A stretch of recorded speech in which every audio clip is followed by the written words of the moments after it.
All right, guys, we are live. Today is Friday, the 17th of May, and I got a great show for you.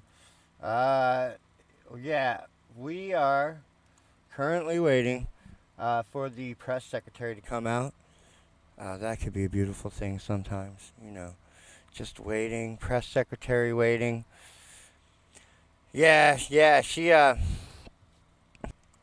makes you wait. Yeah. Normally I would have music, but I don't. So deal with it. Oh no. Bad things are happening. Oh, they changed it. Oh god. Oh god, they changed it. They moved it by an hour. We're like an hour too early. We're an hour too early, ladies and gentlemen. Oh. Well, I guess we're gonna have a nice long show, right? What's up, Felix? You lurk on, brother. Lurk on, brother. Lurk on, brother.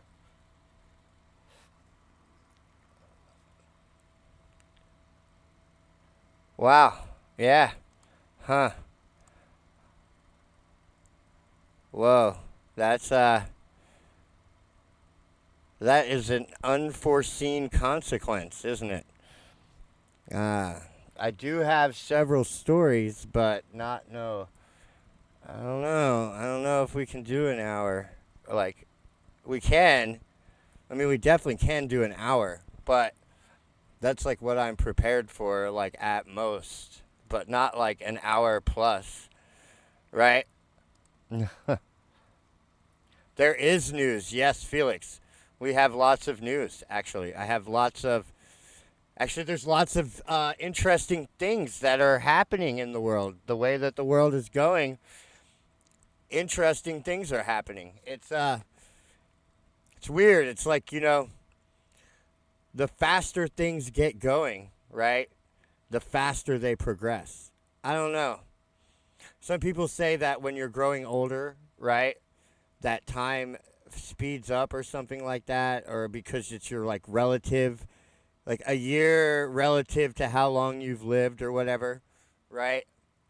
Like your perspective changes on time or whatever. But also, I feel like once the snowball starts rolling down the hill, it just gets bigger, and that's like a natural thing, right?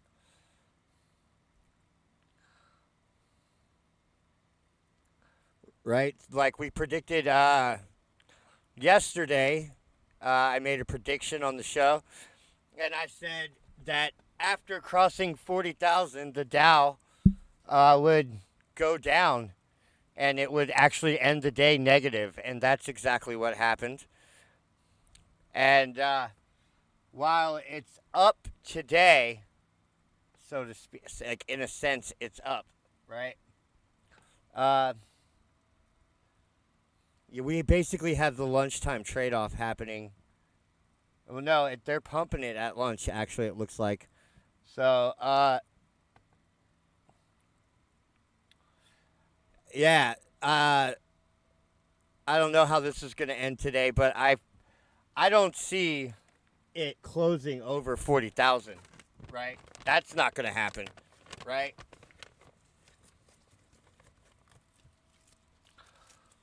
So that's an interesting place for it to be. Here we can look at it real quick. What's going on, y'all? It's me, Space McG. Your favorite cartoon nerd with the news, and I'm back doing the nerd news. And when it comes to nerd news, there is nothing nerdier in the news than a line on an X. What is it called? A Cartesian plane. There's nothing more. There's nothing more nerdy than looking at a squiggle on a Cartesian plane. I'll tell you that. The IDF has recovered the bodies of 3 hostages. Wow. That sounds just interesting enough to fill all the extra time that we have. Wow, that's like almost 3% of the dead hostages.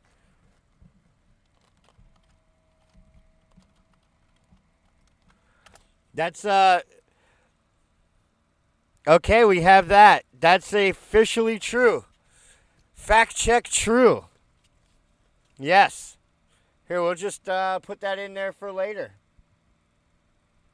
We'll start off over there, but I want to stay on my story because I'm bragging, right? But this is not a happy time. You know, to be honest, folks, I wish I was wrong about this, right?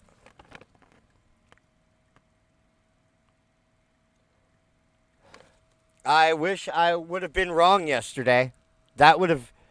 Being wrong yesterday would have been a good thing, right? Being right today, while it's good to be right, that means, okay, so if they reject it again today, right, which they're doing, right, let's do this again. Well, let's see what happened. What happened?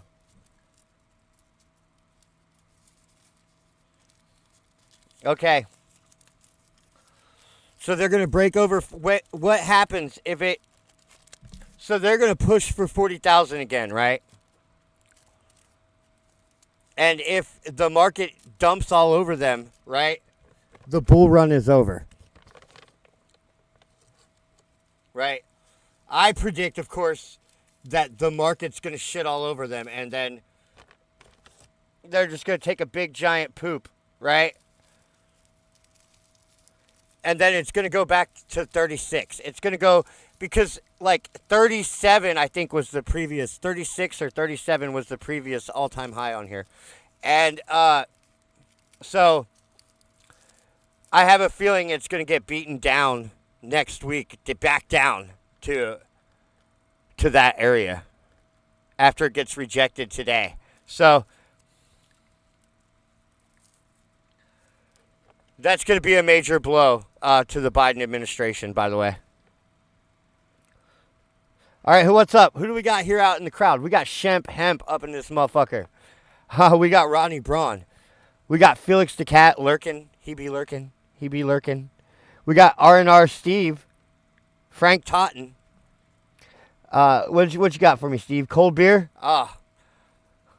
You're a better man than me. I couldn't drink a beer this early in the daytime and make it to 5 o'clock. We got Ronnie Braun. What's up? Do a show about Joe's mental decline after the jab. Joe's mental decline. No, this has been an ongoing thing.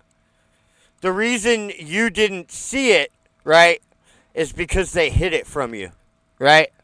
That's why it looks all of a sudden like it happened. No, what happened was you got your first good look at Joe Biden. They took them 6 months. It took them 6 months to even bring him out. If you guys remember, I remember, right? He didn't do a press conference for 6 months, right? Or maybe, no. He didn't do a press conference until maybe one in April. He did 2 press conferences his first year. And the first real one we saw was Afghanistan, right? No. Afghanistan, well, yeah. Yeah, that was 2021. Yeah. That was the first time we really got a look at Joe Biden, right? No, he has been on the decline for over a decade, right? Over a decade. The main contributor to Joe Biden's decline was when he had multiple brain surgeries and some guy put his fingers inside of his brain. We see when a man puts his fingers in your brain, it normally has correlating effects to your cognitive function, right? Now, I'm not trying to say all people have brain damage or whatever, but I'm just trying to say that why the fuck do we have a president who's had the top of their head open and another man's hand inside of his brain. Has anyone ever, like, why has that topic never come up, right? In all this time, no one else has talked about the fact that the President of the United States, just a few years, less than a decade ago, or about a decade ago, right around a decade ago, had the top of his head chopped open, and a man was holding his brain, was fondling his brain. Like, why don't we ever talk about that as a country, right? Like, why isn't that the thing that that precedes every poll? Like, knowing that Joe Biden has had multiple brain surgeries, how satisfied are you with his performance? Right? Like, that's the only way to make it fair, to say, okay, well,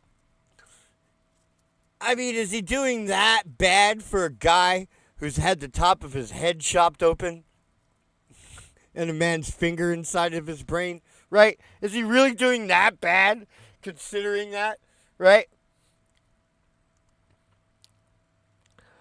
So, yes, speaking of doing bad, back to the stock market. You guys don't want none of this stock market. Okay. Now, yeah. If I'm right, next week it's gonna go back. It's gonna pull back like to 36. Okay, and if that happens, what's the next one? 28, 32 maybe. I don't feel like 32, 28. It was like 28. That was like a big number for it, right? 36 was a big number. 28 was a big for the recent history anyway, right? So, like, yeah. Then it's 28. And then there's one at like 23, but that didn't hold up during COVID, right? That got smashed and went down to like 18, 19, right around there, right? So, like, yeah. And then after that, it's 13, guys. It's 13, 14 after that. And then it's 9 after that, right? So those are your numbers. So, like, place your bets. All right. Now,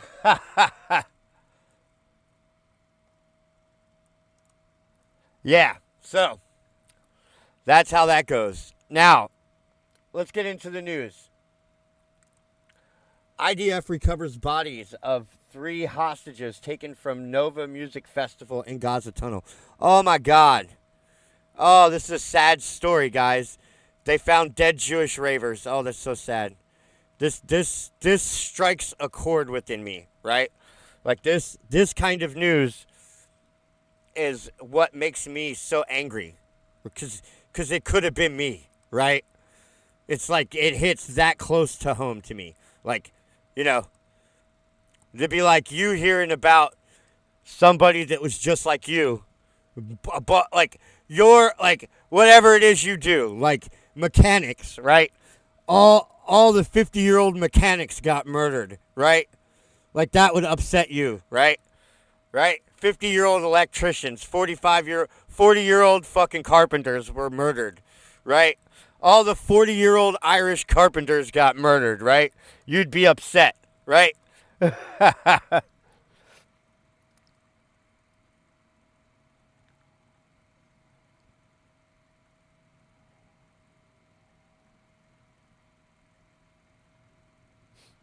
Dylan Mulvaney went to Peru and got transgenderism. Fuck transgenderism. I mean, look, if you want to spend $100,000 to get fucking a bunch of surgery, right?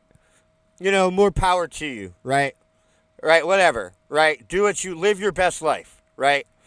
But if you're a pervert that puts on a dress just to jerk off, right? And fantasizes, and you're doing it because you're a pervert, right?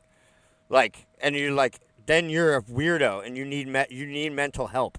We used to put people like you inside of mental institutions, and we need to go back to that. Right? Right? All right. The Israeli military announced Friday that it has recovered the bodies of 3 hostages from a tunnel in the Gaza Strip. Oh, this is so sad, guys. The hostages were identified as Shani Lauk, Amit Buskila, and Ifsak Galanter. The hostages were... Oh, okay, we already read that. IDF spokesperson Rear Admiral Daniel Hagari said in a press conference in Tel Aviv. All 3 were killed while escaping the Nova Music Festival and their bodies taken into Gaza, he said. They were celebrating life in the Nova Music Festival and they were murdered by Hamas, he said. The bodies were identified by authorities and the families have been informed. Right? So, the bodies were transferred, blah, blah, blah, blah, blah, blah, blah. Oh my God.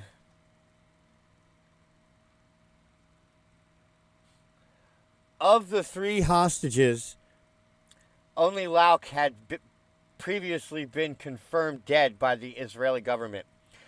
The 23-year-old German-Israeli woman was declared dead by the Israeli Ministry of Foreign Affairs in late October. Oh, I bet she died a pleasant death, right? Being raped by a bunch of fucking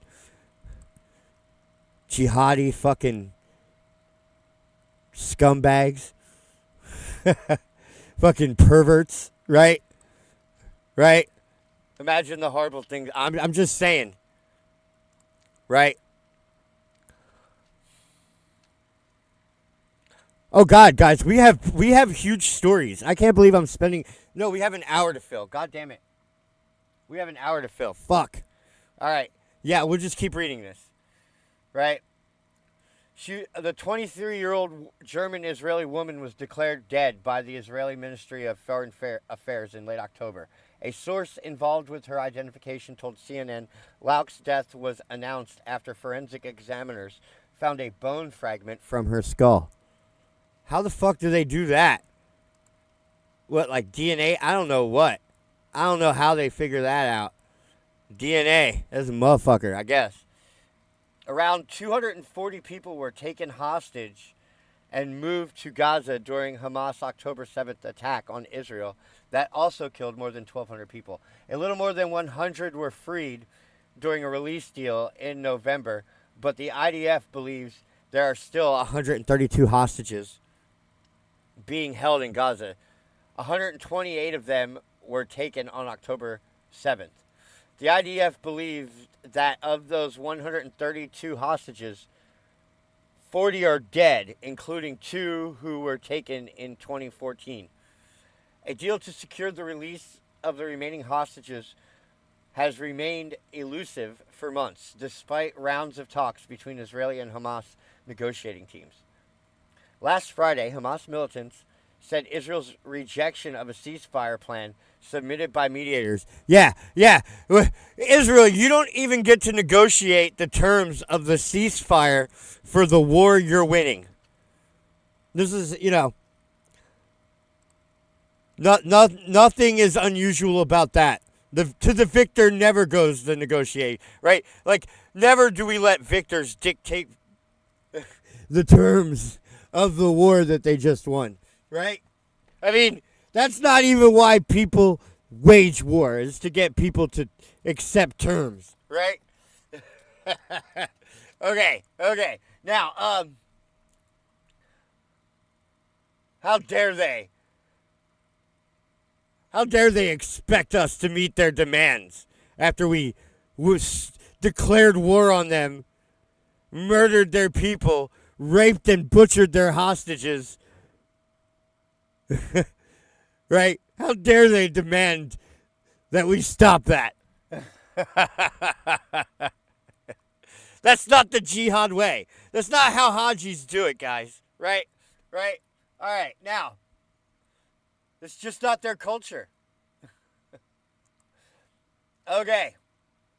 Yeah. So that's from yesterday. As I said that it would close the end at a loss, which it did. And today I'm saying that it's going to push and get rejected.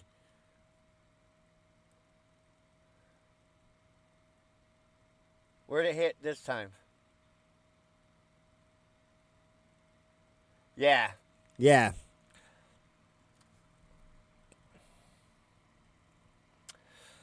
Yeah.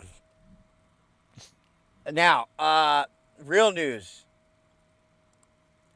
Okay, so hold on. So yesterday, we were talking about this, right? An illegal border crosser, probably Jordanian, tried to force his way onto a U.S. Marine base. Why isn't this a bigger story, right? We were talking about this yesterday, and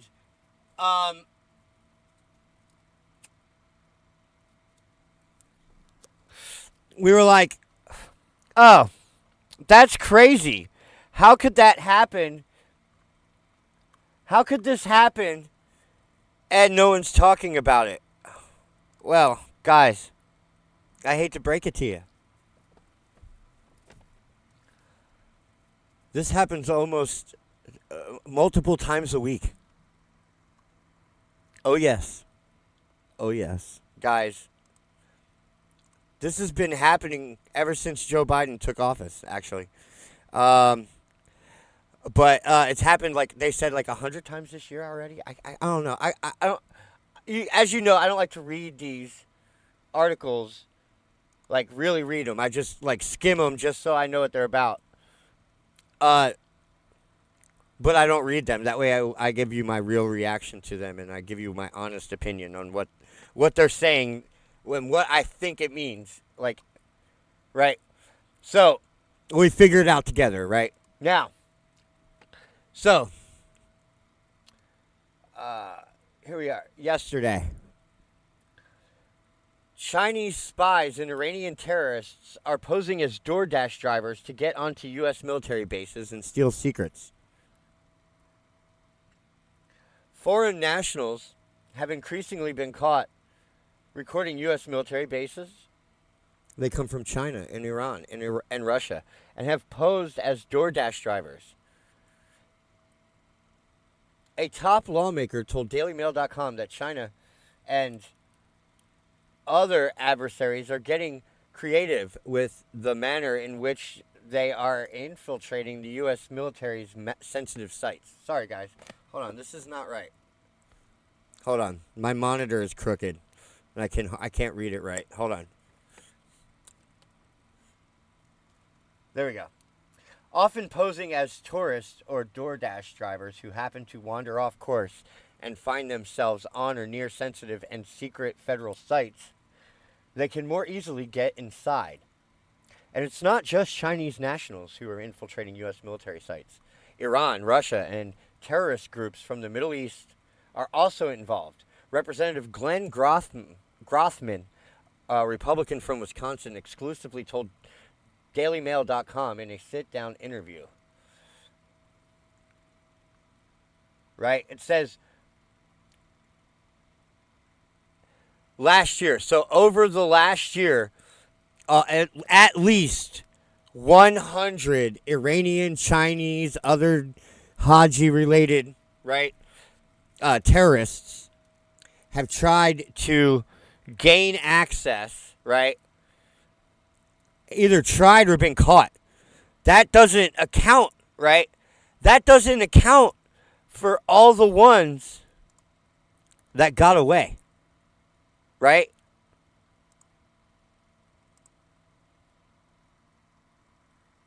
Media covering for Biden because he's importing them. Hardly a victory, fully surrounded with billions in aid. Let's see here. Panda, what's up, Panda?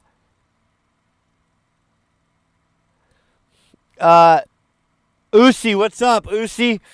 Yeah, so, Yeah, so apparently, over the last year, our military bases have been infiltrated more than 100 times by Iranians, Chinese, whatever, what have you. So that's the reason that no one is talking about it, because it happens every day. Damn near. It happens at least twice a week, right?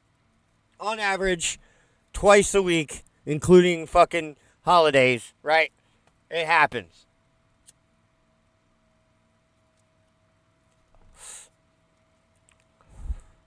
Right?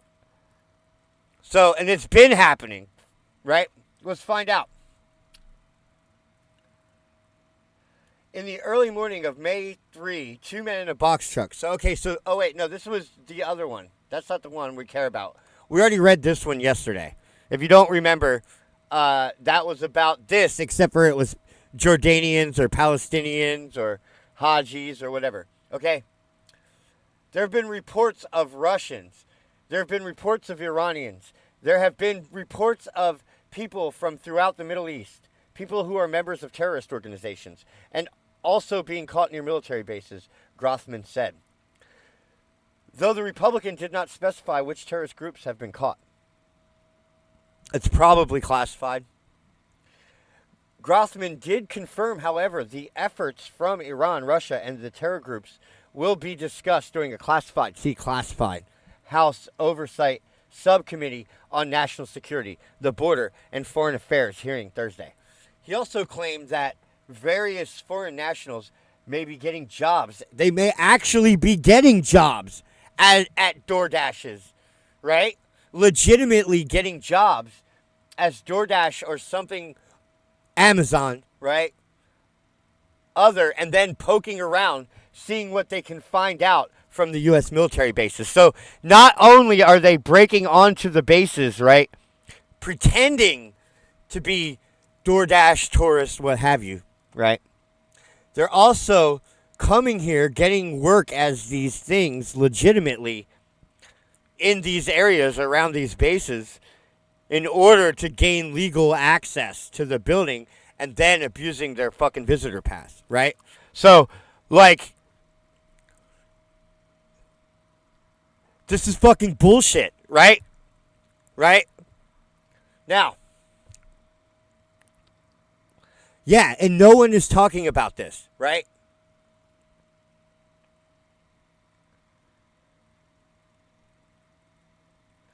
The Wisconsin Republican said the rise in espionage attempts comes as record numbers of non-Hispanic foreign nationals. See, non-Hispanic foreign nationals, right? Like, the Hispanics, for the most part, aren't the problem, right? And they're using the porous state of the border to sneak in to our country. Chinese immigrants are up tens of thousands of percent since Joe Biden took office, right? It's gone from a couple hundreds a year to tens of thousands, right? Probably in the hundreds of thousands, or will be this year, I bet you money, right? Because they were getting hundreds a day, right, just a few months ago at San Diego, right? Hundreds a day, Chinese, right? And now they're sneaking into our bases, or they're getting legitimate jobs as delivery drivers in order to God knows what, right? I mean, your imagination can run wild, right? It's probably just to do surveillance, right? Take pictures of how everything is laid out, see how deep they can penetrate before they get caught, what have you, right? Right? Like on an average day, how deep could a spy go into a base, right? That's valuable information to know, right? Right? Right? Because Joe Biden ain't going to do nothing to them once they catch them. They're just going to release them back and let them go right back to Amazon and deliver your packages, right? Right?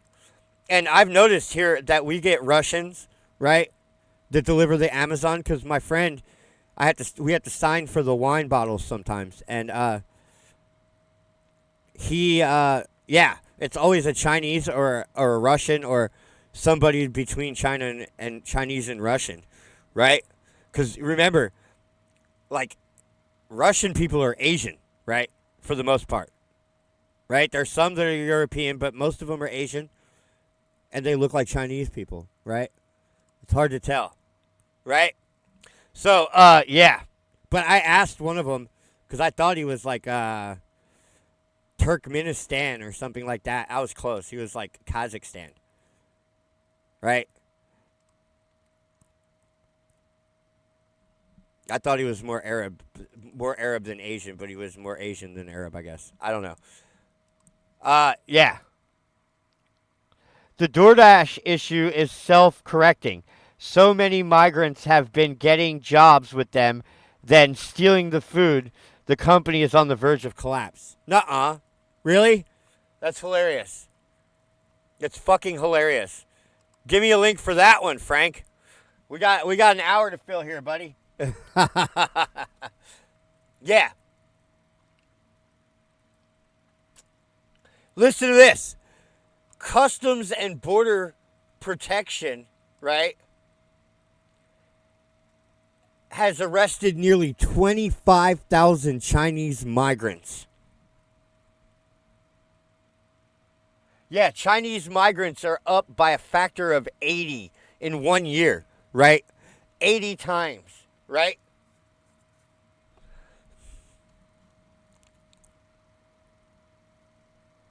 Yeah, since October. So in 6 months. So we're on path to have like 45,000 Chinese here by October, right? Wow. 40,000 Chinese here by October, guys. Wow. All right. Now, just this year, 40,000 illegals. Not ones that come here for school, not ones that come here on work visas, not ones that are here on vacation, right? Illegals sneaking through the border and paying lots of money to be smuggled into the country, guys. All right? Right?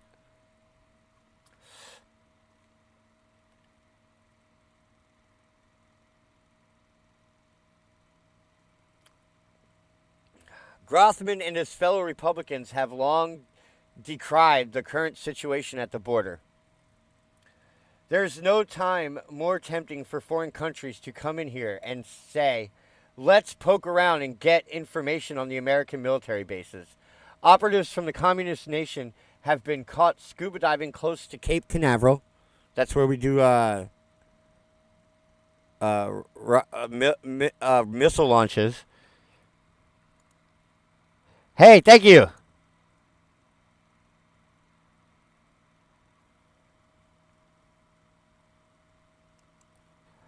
Let's see here.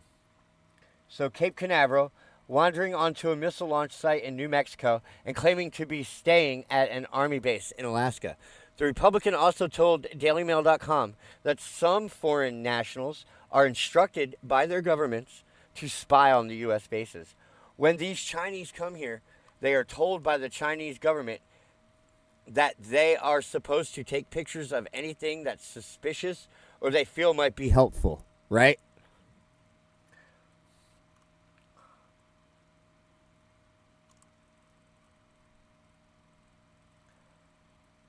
Fort Wainwright, the center of the U.S. military operations in the Arctic, was subject of an apparent espionage attempt, the Wall Street Journal reported. Right? Oh, here's a video about it. Using Mexican IDs to enter the country, guys. Right? Hey, this is Bill Wells. I'm down here at the border, and I'm at my friend Corey Godero's house, who's going to take us down and show us what's happening at the border. But he lives right here, and you should see this. All of these IDs on the wall are IDs that he's found in his yard that people have just discarded after they've crossed the border. Some of them, as you can see over here, they've been lit on fire. You know, they tried to burn them. A picture they found in 2 different locations that was obviously torn apart. So what's happening is they're getting across the border and they're deciding they're trying, at least being instructed, to destroy these IDs. Now, these are Middle Eastern IDs. We've got lots of people here from Turkey. But over here is really interesting. Well, all these IDs on the top are... Remember, Turkey supports Hamas, guys. Turkey supports the Palestinians. They're Mexican IDs, but they're Chinese nationals. And Chinese people with I fake have Mexican no idea how IDs. they get the Mexican ID, but these are people from China. Get over to China, from that line over is all Oh, look at that. China. So are these Chinese cards? Yes. Okay. So that they got this in China, and that was their normal ID that they had Yeah, in China. so we haven't found very many of these. But these are Chinese names on a Mexican ID. How does that happen? This right here says visitante or residente temporal. Temporary resident, okay. Some of them say humanitarian. Right? So Mexico is giving them IDs. So it's not even, guys, this is worse than it sounds. These guys are getting, so there, sounds to me like the government, like the Chinese government, is getting these people smuggled in, and they're getting Mexican papers along the way, right? Right? They're getting Mexican papers along the way, and they're being smuggled in, right? So the Mexicans are in on it, it sounds like, right? Let's keep watching. Oh, no, go back.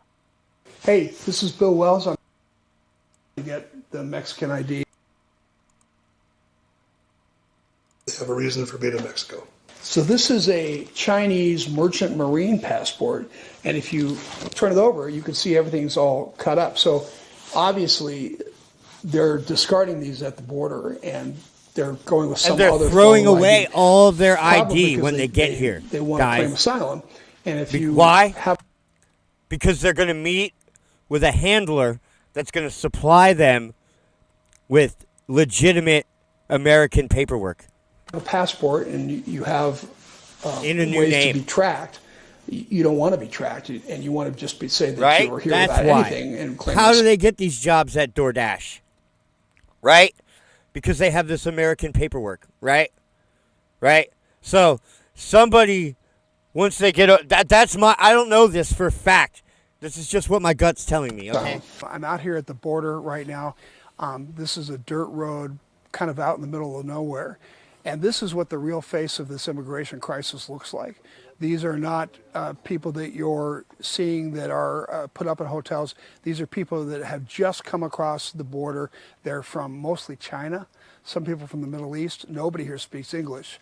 And they're telling us it took several weeks for them to get from their home countries to here in the broken English that they speak. So in my area, in San Diego County, and my city is in El Cajon, which is just a little bit east of San Diego, we're seeing 137,000 people that have been dropped off since September. We're getting up to 1,000 people a day. We have had the... All right, that's enough of that. Okay, yeah, so as we see, right, they're just gaining access to the country. They're getting legitimate paperwork along the way. Like it said, humanitarian IDs, Mexican temporary resident IDs, right? So they're getting legitimate identification and then throwing it away when they get here, right? Right? That's a very telling sign, right? And it, like he said, they're Iranians, right? They're Turkey. They're Chinese. And they're discarding their legitimate paperwork and getting obviously new paperwork when they get here, right? From their handlers, because these people are agents. They are, and now they're walking around with legitimate or legitimate-ish paperwork, right? Blending in. Okay, now,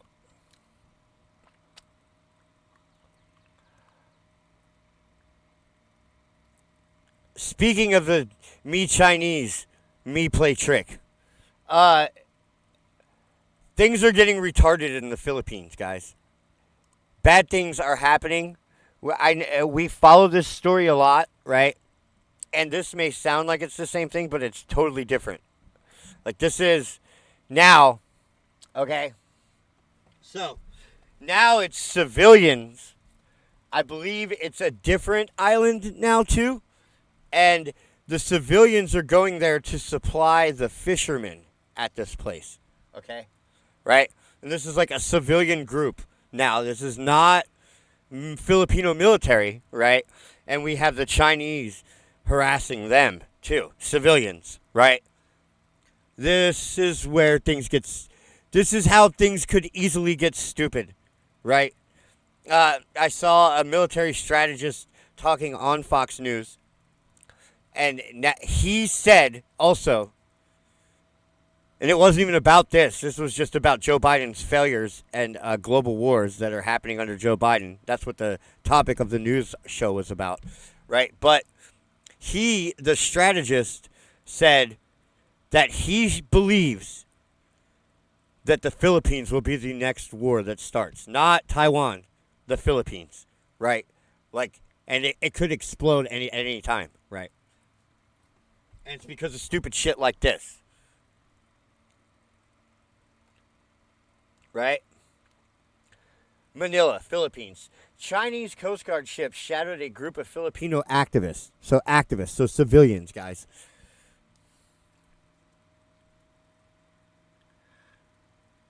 And fishermen sailing on wooden boats, right? So these are the poor, impoverished people of the Philippines, right? Towards a disputed shoal in the South China Sea, which Beijing has fiercely guarded from what it regards as intruders. I don't like the way this is being written. The Philippine Coast Guard deployed 3 patrol ships and a light plane to keep watch from a distance on the group of about 100 people who went off from western Zambales province, to assert Manila's sovereignty over the Scarborough Shoal. Right? So this is a new island. The other one was St. Thomas Shoal, right? Now this is another one. So now there's 2 disputed territories where these shenanigans are occurring, right? Now,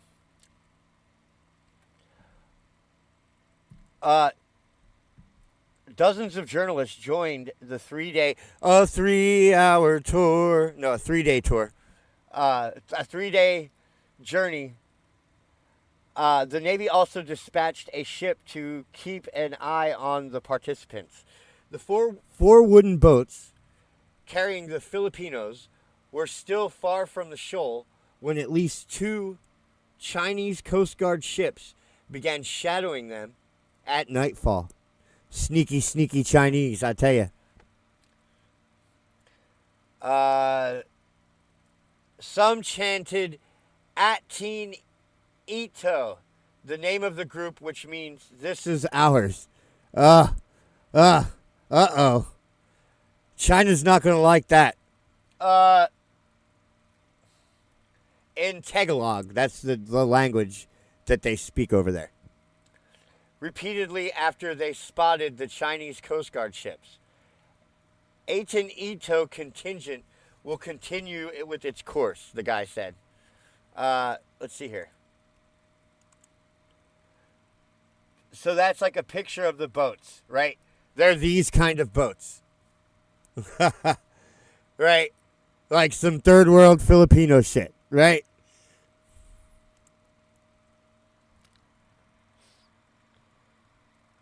It's the Cajun Navy, but with a Filipino accent.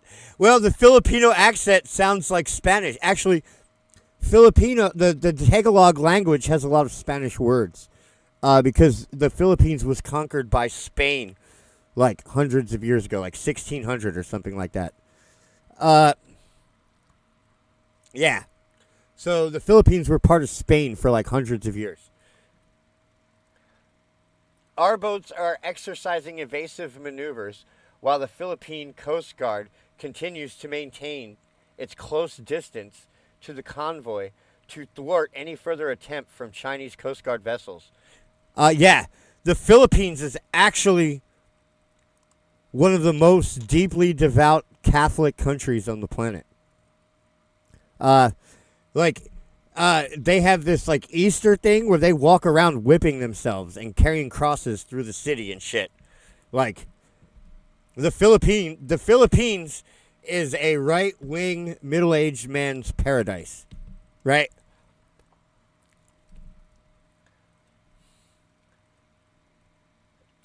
The convoy was expected to reach the vicinity of the shoal Thursday morning, the organizers said, adding they would seek to avoid confrontations but were ready for any contingencies. The group plans to lay down symbolic territorial buoys and provide food packs and fuel to Filipino fishermen in the high seas near the shoal, right? So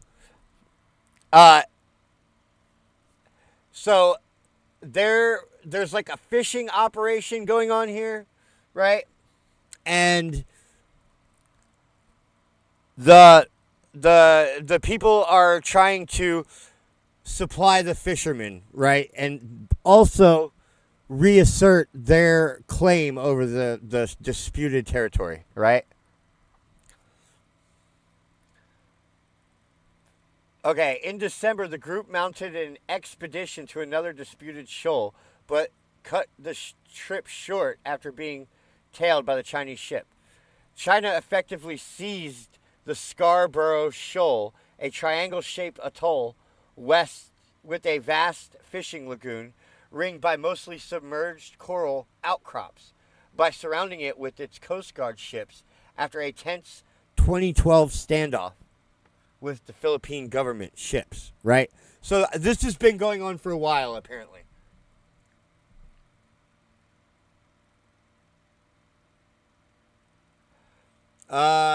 Angered by China's action, the Philippines government brought the disputes to international arbitration in 2013 and largely won with a tribunal in The Hague, ruling 3 years later that China's expansive claims on historical grounds in the busy seaway were invalid under the 1982 UN Convention on the Law of the Sea. So China has no claim, right? That's okay, Shemp. We are early. The press conference doesn't start till 2 today, and I did not realize that until after I had already started it. So, we're filling time. We're learning about the Philippines and how it's going to be where World War III starts. You already know that. We all know this, right? But I'm just saying, there's more stupid shit happening. Now it's these two islands where the Philippines are themselves reasserting their claims that are rightfully theirs, but China says it's theirs, right? Now, where this whole thing gets spicy is that we have a mutual defense pact with the Philippines. So, if someone attacks America, the Philippines attacks them, right? With their wooden shipping boats or whatever. If someone attacks the Philippines, we nuke them. Or we possibly could. It's possible, right? Right? We possibly nuke you, right? Because the reason that we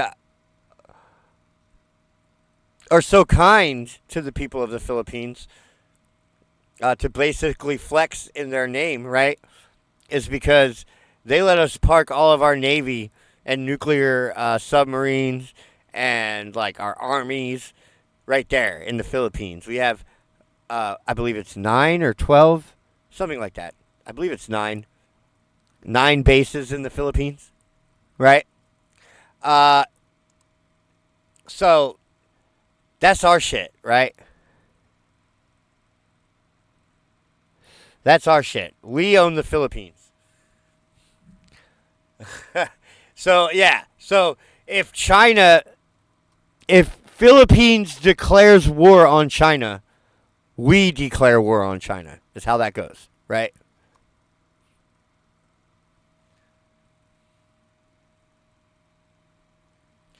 And Joe Biden has said that, right? Joe Biden has said on TV that,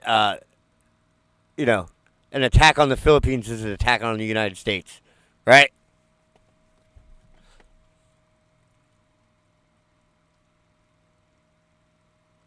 So also, besides the Philippines, Vietnam, Malaysia, Brunei, and Taiwan are involved in territorial disputes with China, right? So China's flexing on all of its neighbors. And you got to remember, the only war China has ever won, besides murdering millions of its own people, that is, and the war on babies, right? The only other war that the Chinese have won was when they walked into Tibet and took it and nobody fought back. Right? Because they're all a bunch of pacifists, right? And so China just walks in and they just take the whole place. And that's that, right? So China has never actually won a war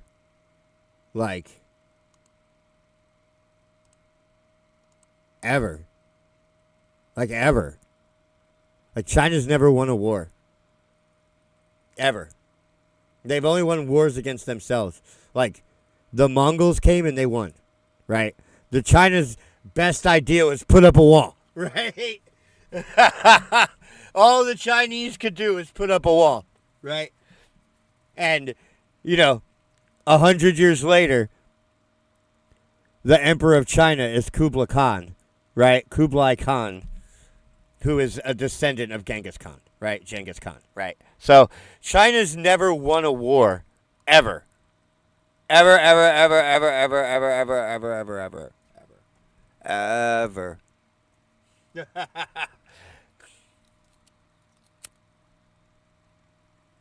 Except for Tibet. They won Tibet, right? They've won a lot of civil wars. But is that really winning a war? No.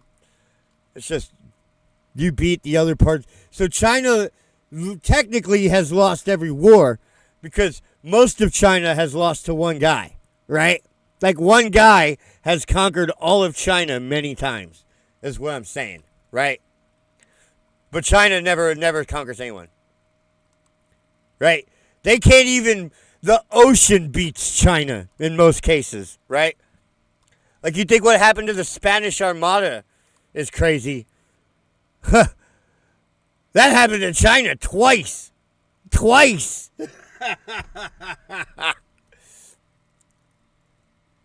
Yeah. So, and knowing the way Chinese build things, right? Having a van full of broken Frankenstein repaired Chinese shit, right? Knowing how the Chinese build things, I suspect the ocean will eat their fleet again, right? The ocean will be their grave again. After seeing their after seeing their aircraft carriers with the ski jumps on them,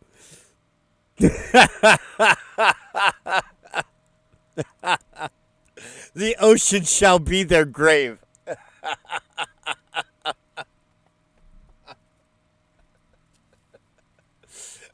All right. That's enough laughing at the pitiful Chinese military and their history of failure. Remember, one guy has conquered China infinite amount of time. They can't even beat one guy.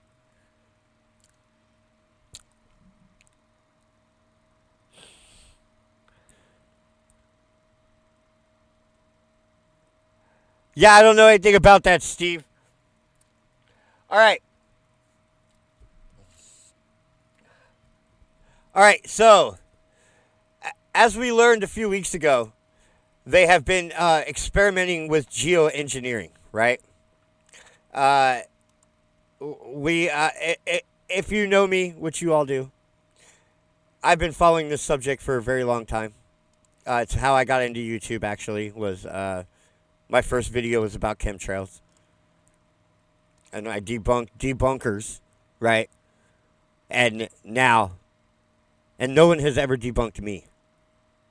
And that's because you can't, right? And now, because it's all true. Everything I said in that video is super true, and all of the things that I said would happen have happened. So, and here we are. And here we are. Now they're shutting the experiments down for health concerns or something. I don't know. Let's read. The city of Alameda has ordered the University of Washington to halt a controversial marine cloud brightening experiment on the decommissioned aircraft carrier Hornet, citing health and environmental safety concerns. In a May 4th Facebook post, the city of Alameda officials wrote that the experiment was taking place without the city's knowledge on the deck of the USS Hornet. Research began on April 2nd, and the Chronicle documented a demonstration of the experiments. The study, a first of its kind nationally, is intended to slow global warming by reflecting sunlight back into space. What could go wrong? Upon learning of the spraying experiment, guys, right? Well, what do you know? What do you know? Upon learning of the spraying experiment, the city instructed the USS Hornet and the University of Washington to halt the experiment on the grounds that it was in violation of the city's lease with the USS Hornet. The city of Alameda wrote in its Facebook post. The Alameda Post first reported the news. The University of Washington Marine Cloud Brightening Research Program wrote in an email that the city of Alameda was informed of the plans for the atmospheric science educational exhibit in advance. Oh, so it wasn't an experiment, it was an educational exhibit on how to run a geoengineering experiment, right? Yeah. It's not. It itself wasn't the experiment. It was just an exhibition of how the experiment works, guys. It was just an educational exhibit of how to run a geoengineering experiment by running a geoengineering experiment. Now, following news articles in early April, city officials were made more closely aware of the research studies taking place and requested a more detailed review. Prior to the city's posting, our team has already agreed to pause our studies for a period while they undertook the review, the researchers wrote. The city of Alameda said it had hired a consulting firm to independently assess whether the microscopic chemical compounds pose a respiratory hazard to humans around. Well, what the fuck are these microscopic chemical compounds? Why have we not been told? I thought they were some kind of calcium substrate, like sea salt, right? I thought that's what it was supposed to be. Now they're saying chemical compounds like sulfur, like SO4, right? That's bad. That is very bad. If they're doing sulfur, right? That is very, very, very, very, very bad. Like, we're already doing sulfur, guys. We're already spraying 5 parts per million sulfur, right? Out of aircraft carriers. You see, the Federal Aviation Administration regulates that sulfur, 0.05% sulfuric acid, be added to the gasoline right? So that, well, here's the thing. Adding the sulfur to the gasoline erodes the aluminum engines inside of it, right? And causes the aircraft to break down more, right? The sulfur corrodes the inside of the engines, right? So nobody really knows why they put the sulfur in, but I do know that 1 kilogram of aerosol dispersed sulfur, right, will offset several tons of CO2, right? So 1 kilogram of sulfur in the atmosphere offsets the burning of tons, many, many tons of CO2, right? Right? Like 5 or 7 or something like that. Like not 10, but in the 1-digit tons of CO2, right? What is this, Felix? Hey, what's up, Salty Alaskan? We were just talking about how Alameda's geoengineering program was shut down, right? Right? Because in the name of environmentalism, guys, we're going to spray sulfuric acid into the clouds, right? Why? Because fuck you. We have to do it because the Chinese are doing it. And there's, well, how much, I don't know if I want to go into this. How's the stock market doing? How's the stock market? I don't know if I want to go into this. I'm not going into it. Okay. I don't have the receipts ready, right? I would have to get the receipts, guys. First of all, I don't have my receipts, and second of all, I'm not going into it. Tree huggers have turned into Batman villains. Yeah, right? And, right, okay, so Alameda has stopped spraying, but it's not good news for Ohio, guys. Bad news for Ohio. Spot a low-flying plane in Ohio? Don't worry, guys. They're just spraying poison everywhere. You'll be fine. What could possibly go wrong? They're just spraying me with poison right now. Just a little bit of poison. Just a little bit. What could possibly go wrong? Remember DDT in the 1960s or 50s or 60s? The 50s, 60s, right? They did that. They just like sprayed the whole world with DDT to kill bed bugs and lice. And it didn't work. And it made babies born with feet growing out of their head. Look it up. I'm not fucking with you. I'm not fucking with you. Now,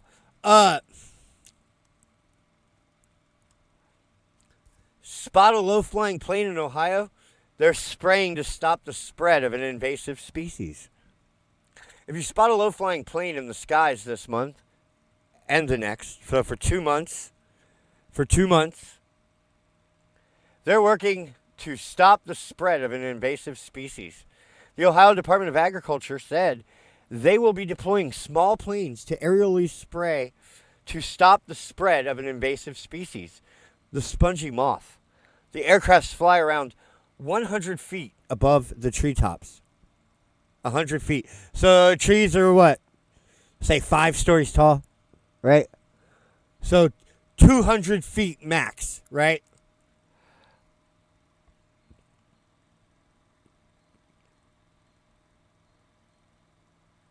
Now,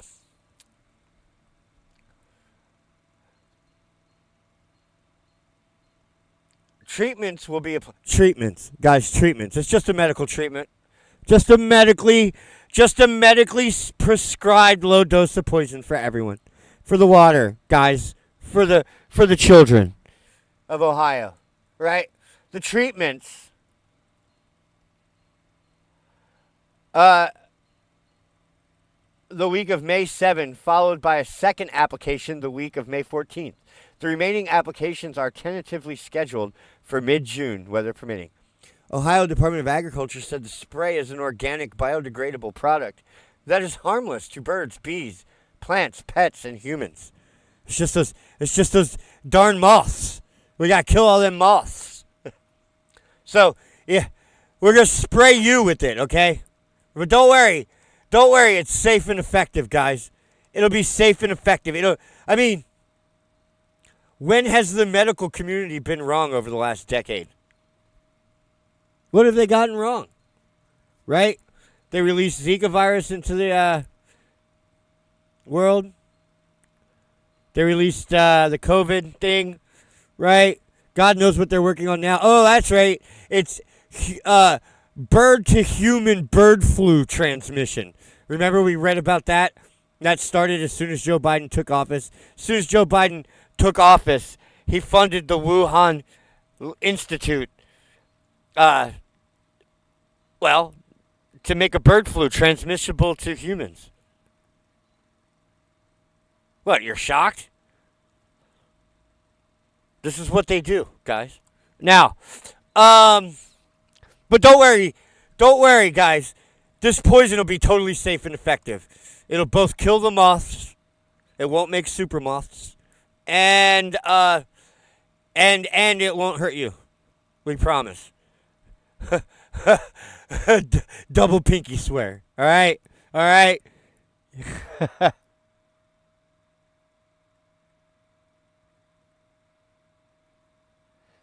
No, I did not see Merrick Garland saying I am the law. Please lay it on me, brother. Lay it on me. Now, ODA said a healthy tree can usually withstand only 2 years of defoliation before it is permanently damaged or dies, right? So, apparently the worms can eat, here we go. 1 2-inch larva can consume 1 square foot of foliage every 24 hours. So there's that. All right, now, don't worry, guys. I'm sure this new biodegradable, it's made out of unicorn farts and pixie dust and good intentions, right? And the greater good, guys. You just got to take a little bit of moth poison for the greater good. Notice they didn't tell us what they were spraying on us. It's organic and biodegradable, guys. Yeah, so is arsenic. Arsenic is organic and biodegradable. Oh, God. So is wood alcohol. So is turpentine. Yeah. Yep. Now, so, yeah.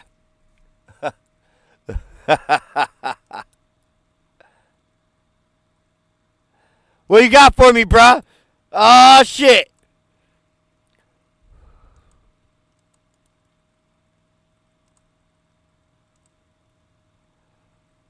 Yes, I'm sure.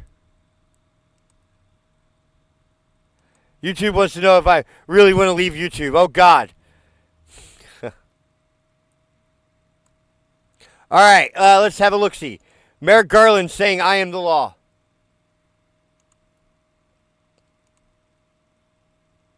Our democracy. People depend on us to ensure that our investigations and our prosecutions are conducted according to the facts and the law. Oh, I can barely hear it. Political influence. We have gone to extraordinary lengths to ensure that the committees get responses to their legitimate requests. But this is not one. To the contrary, this is one that would harm our ability in the future to successfully pursue squirrel sensitive hangs out on my investigations. band now. He's looking at. Now, We're there have looking been each a other in the series eye. Oh, of it's magical. unprecedented and frankly I'm sorry I unfounded killed one of attacks your on the friends Justice when I was a little Department. kid. This request, I'm this sorry. effort to use I won't hurt contempt you, I as promise. a method of obtaining our sensitive law enforcement files is just the most recent. The effort to threaten to defund our investigations. I don't know if it's only and the Ohio. way I in only which care about There Ohio. are contributions to an atmosphere that puts our agents and our prosecutors at risk. These are wrong. Look, Yeah, so these environmental nut jobs, guys, these environmental nut jobs want to spray acid in the clouds, right? And poison, right? And call it environmentalism. What the fuck is wrong with this country? They want to make lithium. They want to poison the water with lithium instead of filling the air with plant food. Okay. Yeah. And this guy's a piece of shit. Fuck this guy. They need to impeach this motherfucker, right? the only thing I can do is continue to do the right thing. I will protect this building and its people. Gentlemen, why don't we Sadie? respond? Go ahead. You kind of answered this just now, but I was wondering, what this combined with the efforts to defund Jack Smith and the other attacks on Biden administration officials say about, the broader effort to discredit you and to discredit the Justice Department, and also how do you manage that? How are you resisting that? And what can you do about that as Attorney General? We have to go about our work following the federal principles of prosecution. As I said, we follow the facts and the law. We screen out outside inappropriate influences. That's what we're doing here. We're protecting our ability to continue to do high profile. Yeah, we're protecting the law by ignoring it, right? Is what he's saying, right? Right? Like we're just like they're protecting democracy by destroying it. They're protecting the law by usurping it, right? By debasing it. They're protecting the law by ignoring it, right? It's the only. Sometimes, in order to prosecute the law, sometimes you gotta break a few laws, I guess. And sensitive investigations, and we will continue to do that. There's Mr. Harry, Attorney last General, it now seems the odds now seem vanishingly small that the two Jack Smith federal cases are going to begin trial, let alone finish trial this year. What does that say about the pace of the justice system and confidence in this Justice Department? Yeah, what do you have to say about your Trump-hating witch hunts all crumbling before your eyes, right? They probably pulled the plug on the whole thing. That's my guess. It's because it was only helping Trump. Every time they filed a new charge, Trump went up 5 points, right? Right? He went from 35% to the clear favorite, right? He went from Joe Biden 60%, him 35%, to it almost being reversed. Yeah, Joe Biden is going to lose the election, guys. Lose the election.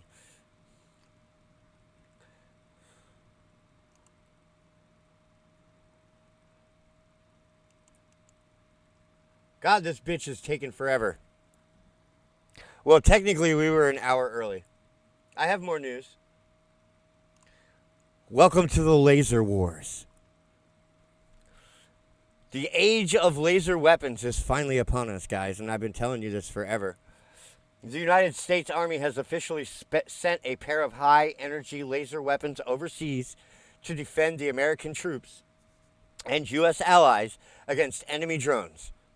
The service recently revealed, marking the first publicly known deployment of a directed energy weapon system for air defense in military history. And, yeah, the first known, right? The first publicly admitted known, right? Yeah.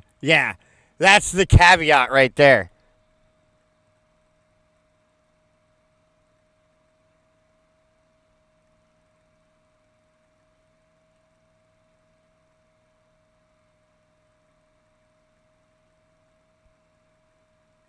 Really? Yeah. I don't think that we should. Well, I mean, we cull deer, right? I don't know. We cull the deer, right?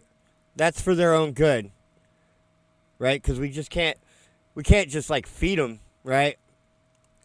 I don't know. This neighborhood has lots of deer in it, and lots of bunny rabbits, and lots of squirrels. And I love all of them. I love it when I get to look the deer in the eye. Oh, it's so magical. All right. The weapon known as the Palletized High Energy Laser, or PHEL, the PHEL, and developed by American defense contractor Blue Halo, based on the company's 20 kilowatt, damn, 20 kilowatt Locust laser weapon system, first arrived in an unspecified location overseas and commenced operational deployment in November of 2022. According to an April press release from the company, a second system arrived overseas earlier this year. While the Army initially declined to indicate where the PHEL systems were sent and whether they had achieved a kill against an adversary drone, citing operational security concerns, the service's top acquisition official recently confirmed that the new laser weapons had in fact succeeded in neutralizing incoming threats in the Middle East. So our PHEL systems are fully operational and capable of intercepting active targets, right? That is a fucking success for all like 80s kids who grew up thinking lasers were the coolest things in the world. And now we're building 20 kilowatt death rays. That's amazing.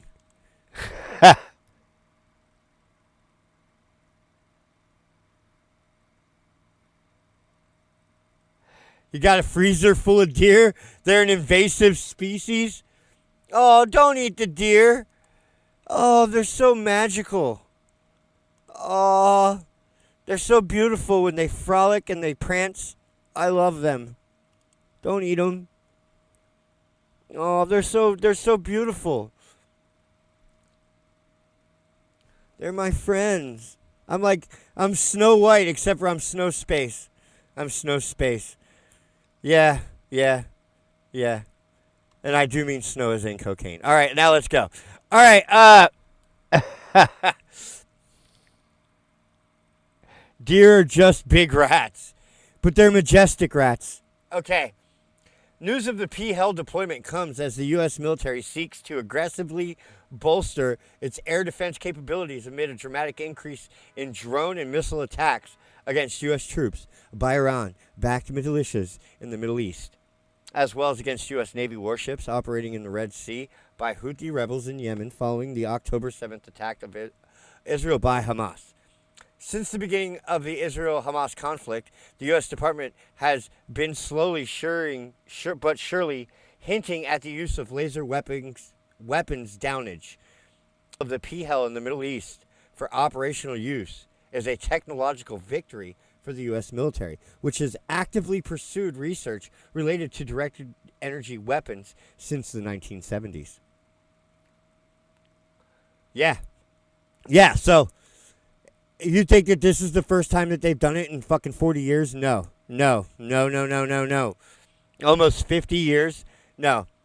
We have lasers in space, guys. Jewish lasers. They were probably built by Jews. I'm going to go with that. Right? Just because, as a Jew, I feel confident that I could build a death laser and put it in outer space. Right?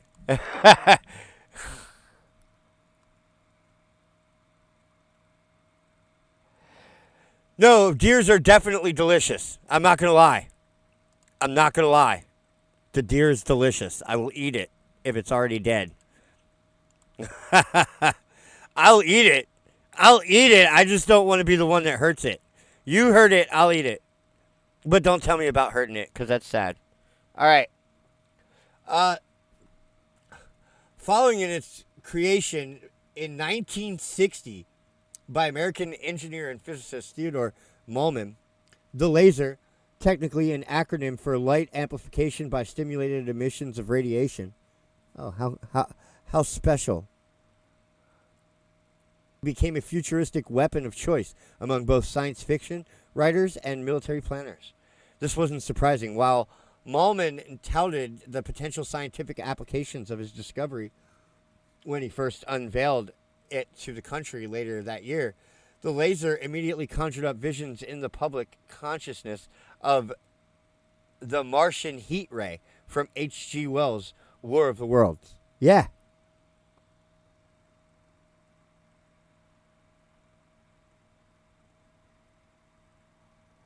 What's next? DNA bioweapons? Oh, wait.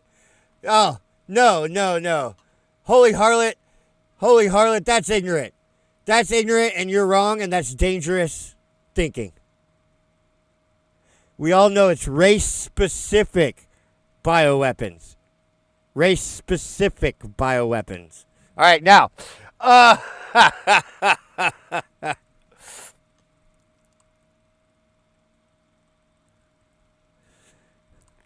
Now, gain of function race-specific bioweapons.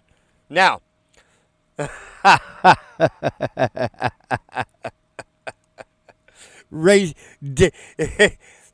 gain of function race-specific bioweapons, probably funded by the Democrats to kill you. You don't think? You don't think? Who do you think's funding these Chinese bioweapons labs? The dangerous part is they want them so bad. They want them so bad that they'll give them to the Chinese as they discover them, right? They want them so bad that they'll do it with the Chinese, even though they're giving it to the Chinese, right?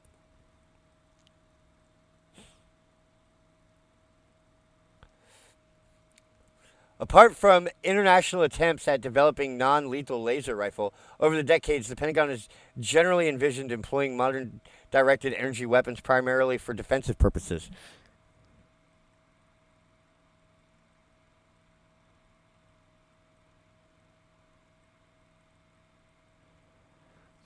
No huge innovative tech? Speak for yourself, brother. All right. Now,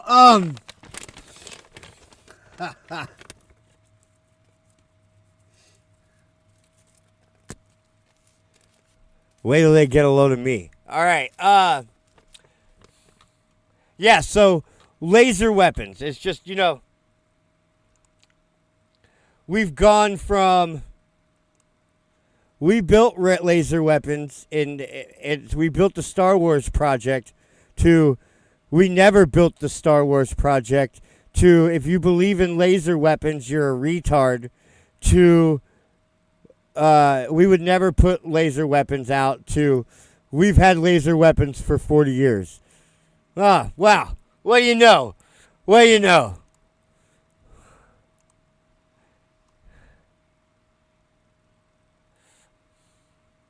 Now,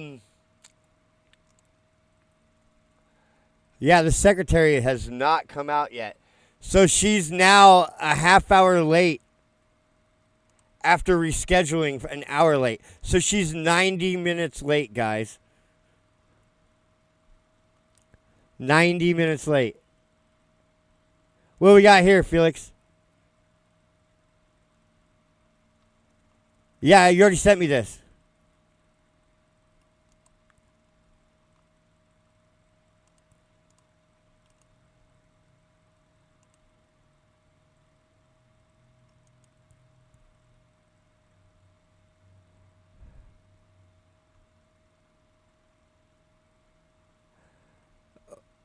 Oh, what? Hot girls? No, I'm not going to play that.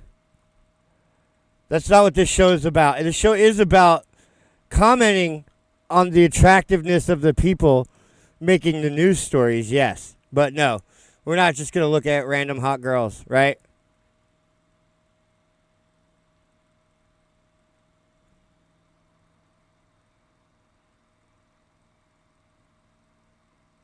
Foil hat helps. against lasers. Indeed. Indeed. No, we have more news. Let's check in on that stock market. Wow, what do you know? Oh, wow. What happened? Oh, what happened? What happened? Oh, what happened?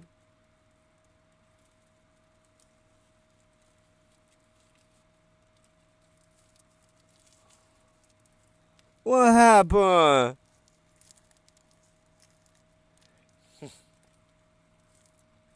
Yeah, no, yeah, well, yeah.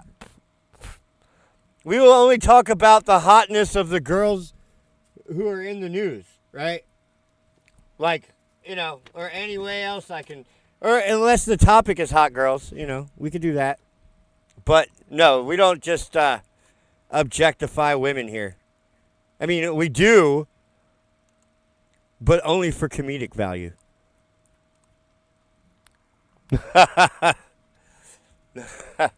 What happened? I thought there was a new all-time high.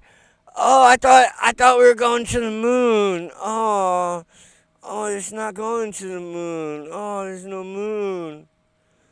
We're not going to the moon. Oh, no, what happened? What happened?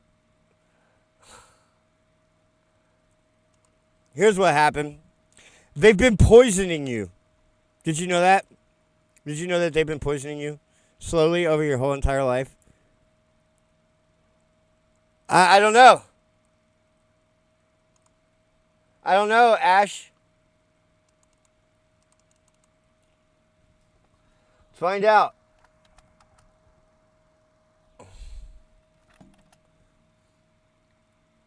Oh, what happened? What happened? Oh, that wasn't supposed to go like that. What happened? Oh, what happened?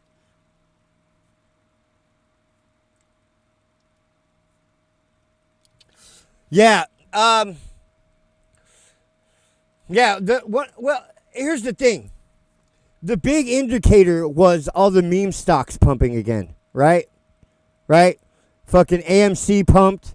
The other one, GameStop, right?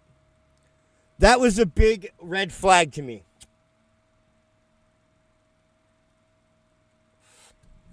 Right? And now, yeah, guys, that's it. Game over. Bull run over. We're going to 36,000, right? If you made money on this, you should probably get out.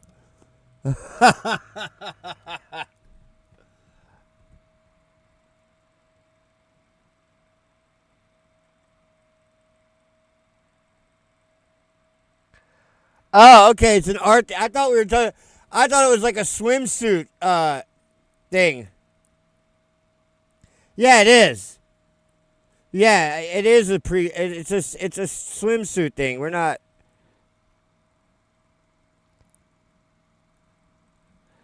All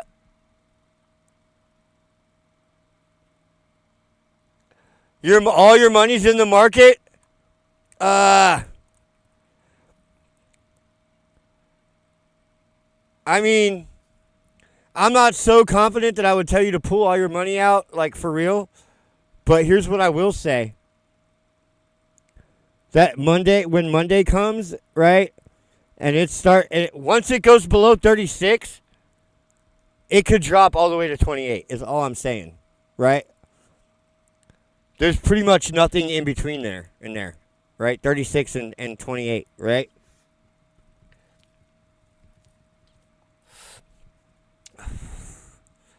That I'm certain of. If it goes below 36, the next stop is 28, right?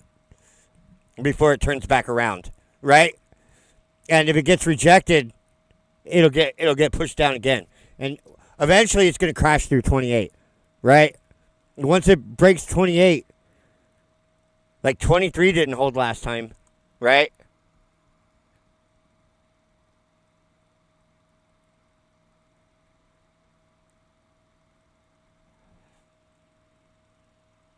It's tape, black tape. That's it? They're just wearing black tape? That is very sexy, but no. We're not going to do that. Yeah, because oh wait, that's the last story. I might be wrong, but I'm not. Of course I'm right. Oh, things are ringing. My phone is ringing.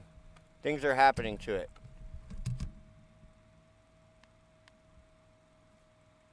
Oh, it's just stupid shit. Why did it ring twice like that? Nothing. Okay. All right. Yeah, so high levels of ultra-processed foods linked with early death and brain issues. A large study suggests that there might be a striking reason to limit your intake of ultra-processed food. Early death. Well, that's great to know now. The study of 115,000 people found that those who ate large amounts of ultra-processed foods, especially processed meats, sugary breakfast foods, oh God, sugar and artificially sweetened beverages, oh my God, were more likely to die prematurely. Fuck! Well, it was nice knowing everyone. I'm sorry. I made bad choices in my life. I trusted the hype. I believed the hype. And now I'm paying. I'm going to die in early... Oh, God, this is terrifying. The research published Wednesday in the journal BMJ adds to a growing body of evidence that has linked ultra-processed foods to a high rate of health problems. Ultra-processed food encompasses a broad category, ranging from cookies, donuts, potato chips, hot dogs. All my favorite things. Well, I eat wheat bread, frozen meals.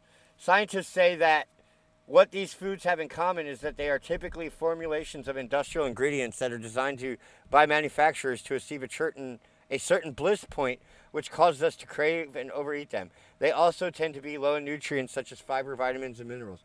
Here's some of the key findings. Mortality risk. When the researchers looked at intake of ultra-processed foods, they found that participants who consumed the most, averaging 7 servings of these foods per day or more, had a slightly higher risk of dying early compared with people who consumed the least ultra-processed foods. So it's only a slightly elevated risk. That's... I was about to have a heart attack now. Jesus Christ. Okay, slightly elevated risk. That's okay.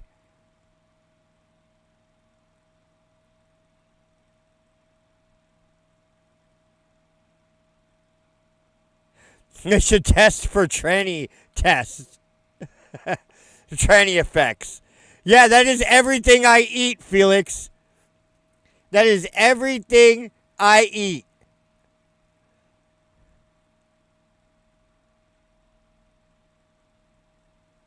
Trust the science. Yeah, when has the science done us wrong, guys? Right?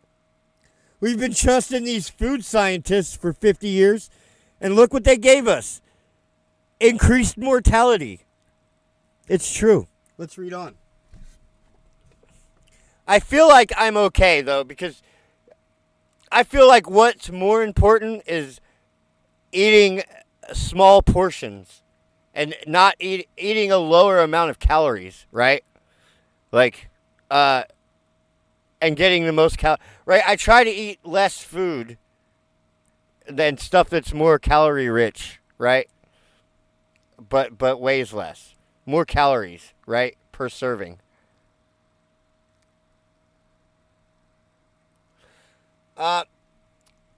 Brain health. The study found that people who ate the most ultra-processed foods had an 8% higher likelihood of dying from neurodegenerative diseases such as multiple sclerosis, dementia, and Parkinson's disease.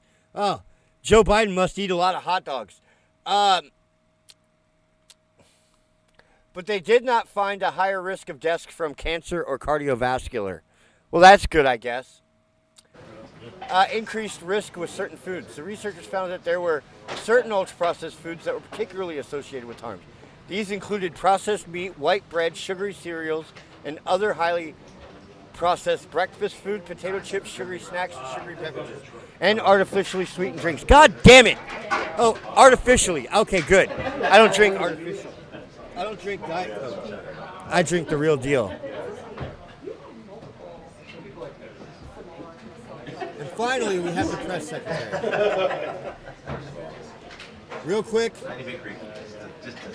Some people think that there's evidence of Dyson spheres. If you don't know, Dyson spheres are these structures that you build around giant stars to harness their energy more efficiently. I did read this one. They've detected a type of solar radiation that would likely be emitted from Dyson spheres if they worked the way that we think that they would work. If they're right, and they're not, but if they are, but they're not, but if they are, this would signal galactic civilizations, and it's not just one. They're finding them in multiple red dwarf style salts, around red dwarf style stars, right? So giant, dim, hot. You can get closer to them, right? 103 times that I do. No, we're very summer like I love Coke in the glass. I love all Coke. McDonald's Coke being my favorite. I'm just that way, guys. So, if this proves true, then there are galactic civilizations. But it won't, because there's not.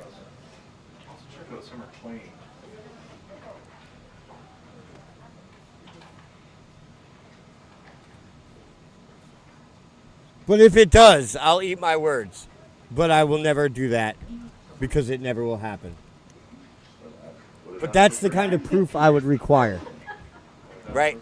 That is evidence of spacefaring civilizations, right?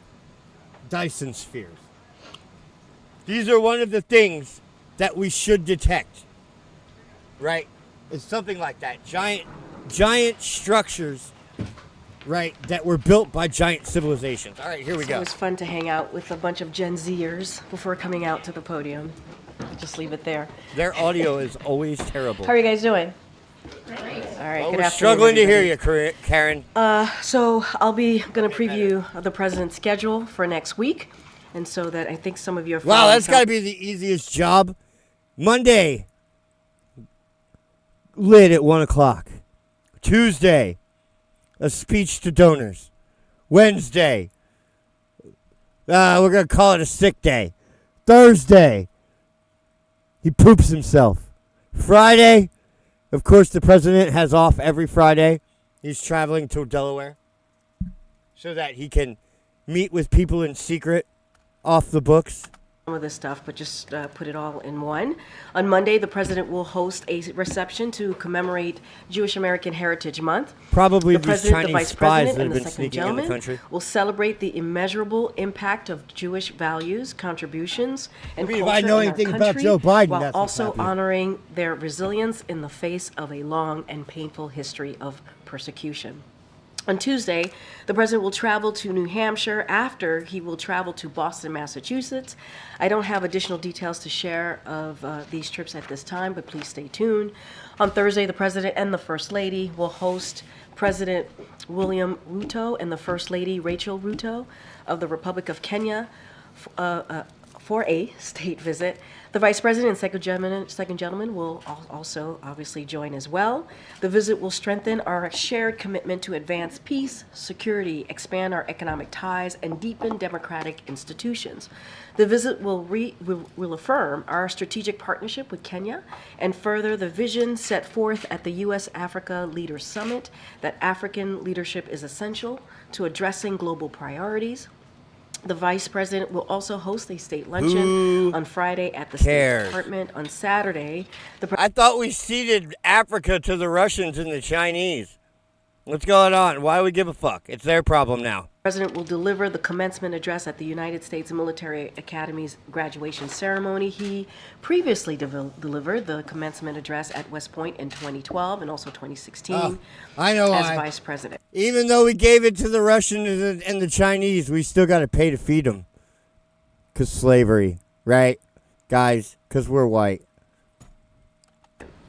This is a special honor, and the President looks forward to celebrating graduates and their families and thanking them for their selfless service and defense of our nation. Today, we are also praying for 4 people who tragically lost their lives in Houston following the deadly storms that ripped through Texas yesterday. We are also thinking of those who were injured and the communities that were affected by this extreme weather. We are grateful for the first responders and rescue teams who have been working around the clock to protect people and save lives. The White House is in touch with Governor's office and the Houston mayor, and FEMA is in touch with their state and local counterparts. As always, we stand ready to provide federal assistance as needed. We continue to monitor the storm's path as it moves east, and more severe weather is likely across the Gulf Coast today. Residents in the affected area, as well as those in the path of the storm, should heed warnings from state and local officials. And with that, we have the Admiral here today to talk about updates in the Middle East. Good afternoon, everybody. Hey, it's So earlier today, I think you all know, Rear first Admiral shipments Kirby. of humanitarian Wearing a great suit again. I gotta give it up to the man. Gotta give it up to the man, right?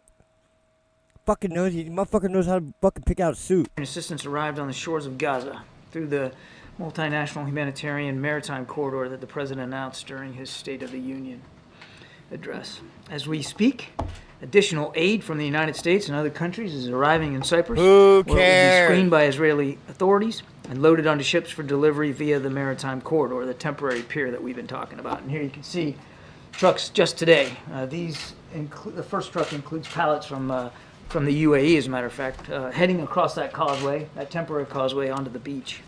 And once in Gaza, once on the beach, the aid will be distributed to those in need by the United Nations. So in less than 2 months, the United States was able to assemble a complex multinational logistical mechanism to facilitate the delivery of life-saving assistance in Gaza. No, Galvanize commitments from partners around the world, and to leverage the United You know, since black people are afraid of computers, right? At least though they won't go on the internet and find that out, right? Nations' logistical capabilities to facilitate the distribution of this aid inside the Gaza. So this is a humanitarian effort, and contrary to what we've been seeing out there in the information space, particularly in the region, it is designed solely, only for the delivery of humanitarian assistance. There's no other purpose for this than humanitarian assistance. And we're obviously grateful for all the U.S. service members and our teams at Somehow I doubt and the him on State that. Department for their tireless work. I don't know over what the makes past me few want to weeks doubt get him, but this I going. do. Through the Humanitarian Maritime Corridor, USAID plans to provide initial contributions of more than 170 metric tons. I wasn't of suspicious, nutrient-rich but food now I bars am. to support 11,000 of the most vulnerable children and adults.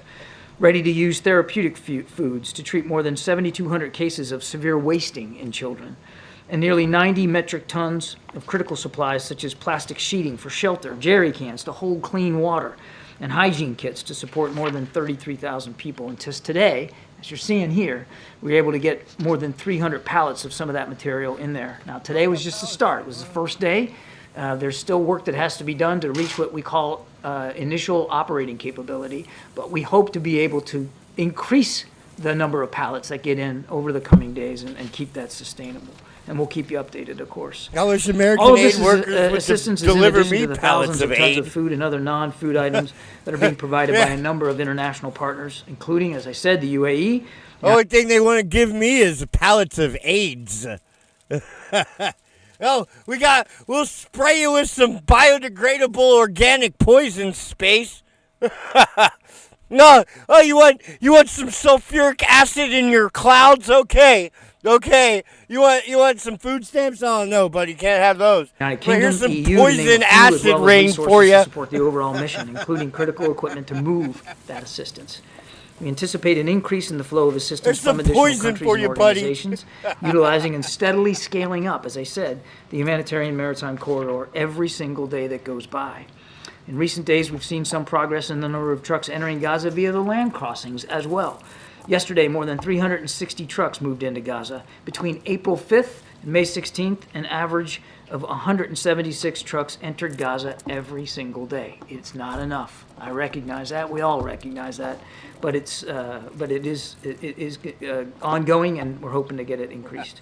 Obviously, we're gonna Probably all continue to sugar work and with Israel to potassium that end. chloride. I do want to make one important point on this before I leave this topic. That they can There use is to a make robust rocket fuel out security of. plan for this effort, and we remain vigilant Sugar to and potential potassium threats chloride. to our service members that are working on the pier and humanitarian aid Vital- organizations vital and coffee, workers, helping accoutrements, with the distribution and the collection at the salt. marshaling area on the ground. need It it, remains a guys. top priority. We're going to remain laser focused on ensuring the safety of everybody involved in this effort. Now, if I could just quickly shift to Ukraine, we're closely monitoring Russia's offensive in northeastern Ukraine and are working around the clock to get weapons and equipment into the hands of Ukrainian soldiers to help them repel these attacks.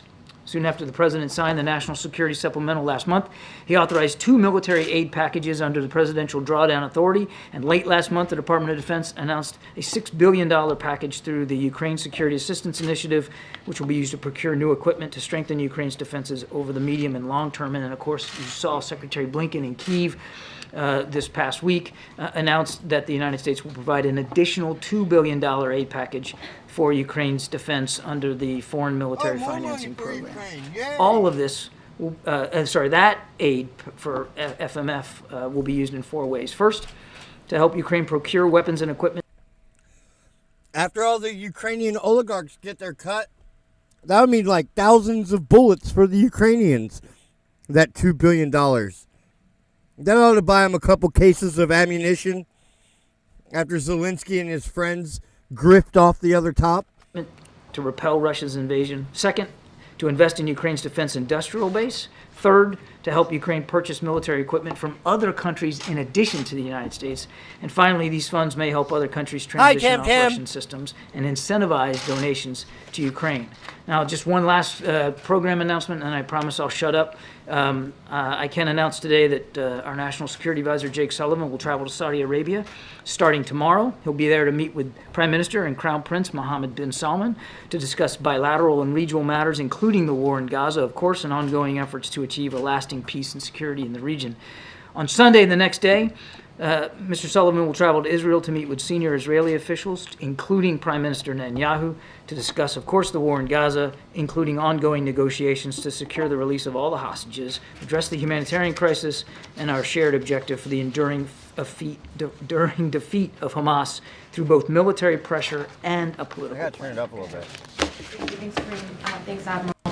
I wanted to ask you about the 3 hostages whose bodies were recovered in Gaza. Was the U.S. given any details, particularly about where they were recovered and how they were recovered? It's just horrible news, and our hearts go out to the families who are having to deal with this terrible news. I don't have any information. Yeah, as we read earlier today, thank you, Frank. 3 Israelis' bodies were recovered from tunnels underneath the Gaza Strip.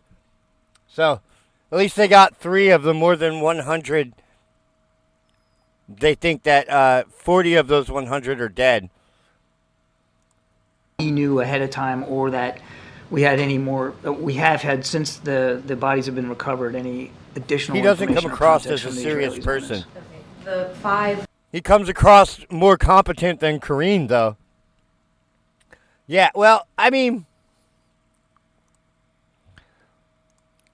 you always got to act like everybody's wasting your time, right? Like, that's just how it works, right? That way they won't ask as many questions.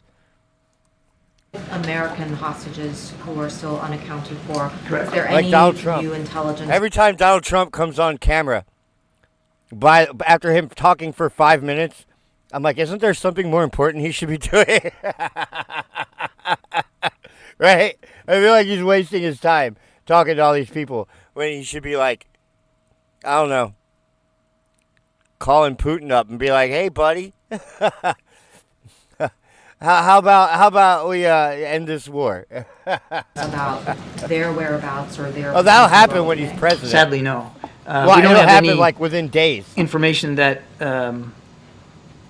that leads us to a conclusion that they're no longer alive. Within days of Trump taking office, the Donbass region will be officially part of Russia, and the stupid war will be over.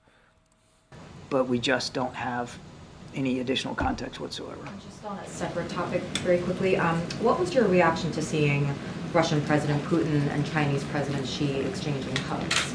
Exchanging hugs? Well, that's nice for them. Look, they love each other. Oh, you have two countries here, leaders of two countries that clearly are acting in various ways around the world. Are they riding around shirtless on horses together? Inimical to our national that would be security so interests, cute. to the interests of many of our allies and partners. No surprise that these two leaders.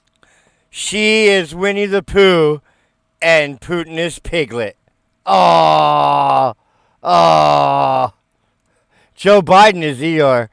Oh, why bother? I shouldn't. Maybe I shouldn't.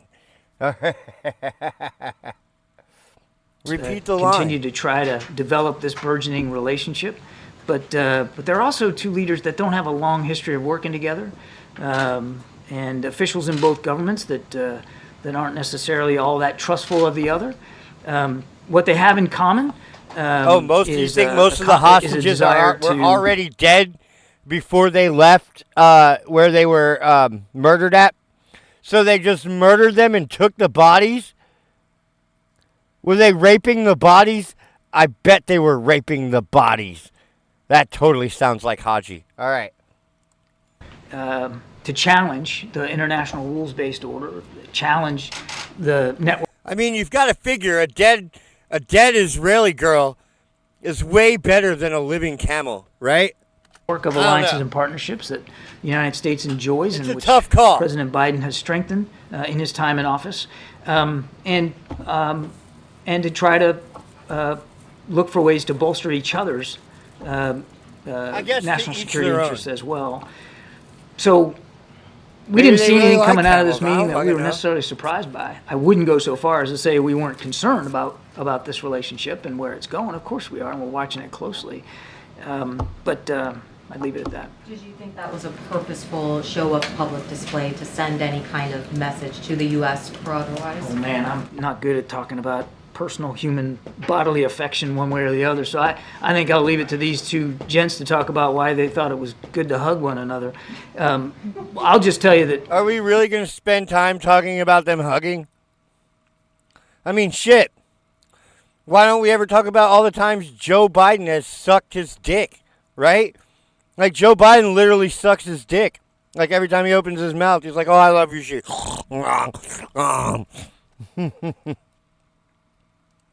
That we take seriously the challenges that both countries represent, and we take seriously this burgeoning relationship between the two of them. Oh, they have a that said, relationship. In Ukraine specifically, we haven't seen President Xi rush to the effort to assist the Russian armed forces and provide lethal capabilities. We are deeply concerned and have said so. I think Karine mentioned it yesterday about some of these Chinese companies that are providing microelectronics and components for Russia's defensive weapon systems. We care more about the micro penis with the Chinese. that Xi is depositing in the president's mouth as we speak. Joe Biden is filleting the president of China as we speak. Well, Good, darling. Thank you. So what is the status of the aid on that first truck that went in? Is it being distributed or is it still waiting? I was to be told right distributed? before coming out here that the UN has now taken possession of these first pallets and are getting them ready for distribution inside Gaza. So, look, I mean, hopefully by the time we're done here, I mean, some of that stuff will actually be in the mouths of some hungry people, but we'll see. And then one other question on Russia and Ukraine. Russia is pounding the Kharkiv region. Is it time for the U.S. to revisit the prohibition on Ukraine against using American weapons in an offensive manner? We do not encourage, nor do we enable attacks using U.S. supplied weapon systems inside Russian territory. That's the policy. That has not changed. Thank you, Karine, and thank you, Admiral. You just spoke about the importance of protecting humanitarian aid workers, and it's been a month and a half since the IDF released a report about the World Central Kitchen. Has the U.S. finished reviewing that report, and what did it conclude? I'm not aware that we have some sort of final conclusion on that, but I'll tell you, I'll take the question, we'll go back and I'll check with my State Department colleagues, but I'm not aware that we've come to some different way to or drop the ball, final Kirby. conclusion about That's it. your Asked job, you several buddy. times in the past, you said we're still reviewing. You can't get away with that shit, dude. You're not a black lesbian. Yeah, I expect you to be better prepared, bro. Honestly. The report, it takes a long time to go through all the facts and figures, so... I just don't have an update for you. Okay, last night, Israel's defense minister said that the IDF would send more troops into Rafah. Do you have a response to that? I think we've addressed this one already. As always, I'll let the Israelis talk about their military operations and where they put their troops. Point one. Point two, they have a right and a responsibility to go after Hamas, including... Yeah, Ukraine's getting whooped right now. They are getting stomped, son. Ukraine is getting stomped. It's really sad, actually. In Rafah. And as I just mentioned, Jake's going to raise this issue when he goes to Israel on Sunday.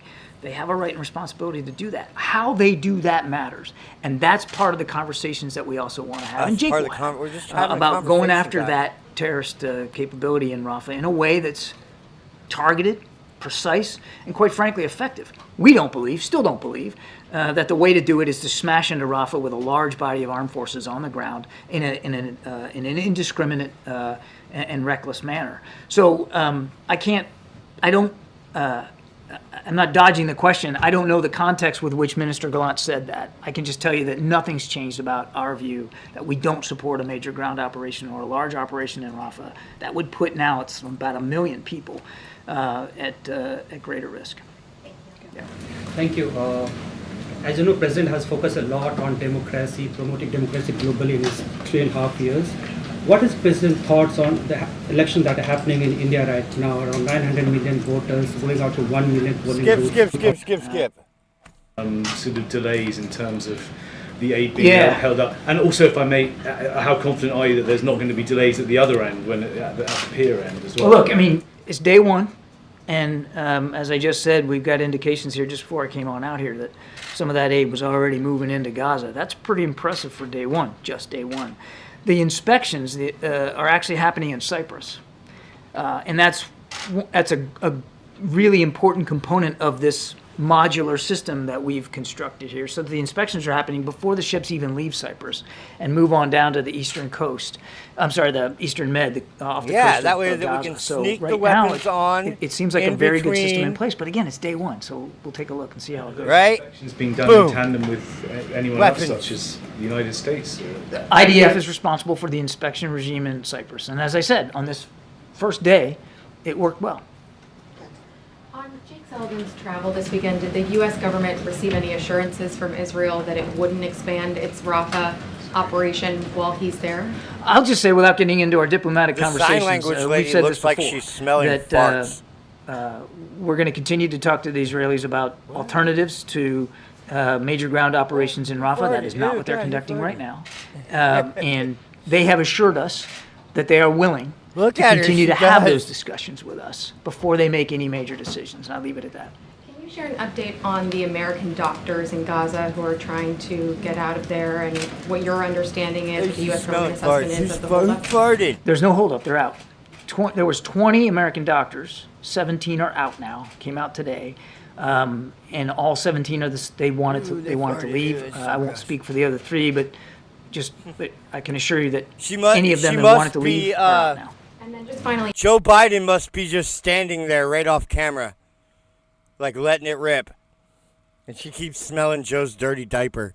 you referenced the security plan for the port and the pier. Secretary Austin a couple of weeks ago, before it was operational, said his understanding was that if U.S. troops were fired upon, that they may fire back. Is that still your understanding of what would happen here? 100%. Thank you, Karine. Thank you, Admiral. When it comes to those bodies that were recovered, the 3 hostages, what impact does that have on the current ceasefire negotiations? Does it set those talks back? I don't think we can say that right now. First of all, our focus, sure our Israeli counterparts' focus too is on the families who are getting this horrible news. As you know, the talks didn't go anywhere last week. Unfortunately, we just didn't get to a successful conclusion. Probably because Hamas doesn't have a dozen hostages left, right? It's probably because all the hostages are dead. Why aren't we talking about that instead? One of the things that Jake wants to cover when he goes over back to the region is to Why see are what we we can talking do about to giving these keep people those talks going. fucking blankets and fucking penicillin and not talking about how they butchered all these innocent fucking kids dancing at a party? Get some kind of resolution here. But I don't think it's difficult to see how this grim news today is going to have a major effect on the hostage deal negotiations. We really want to get this done so that we can get 6 weeks of a ceasefire that can maybe lead to something more enduring.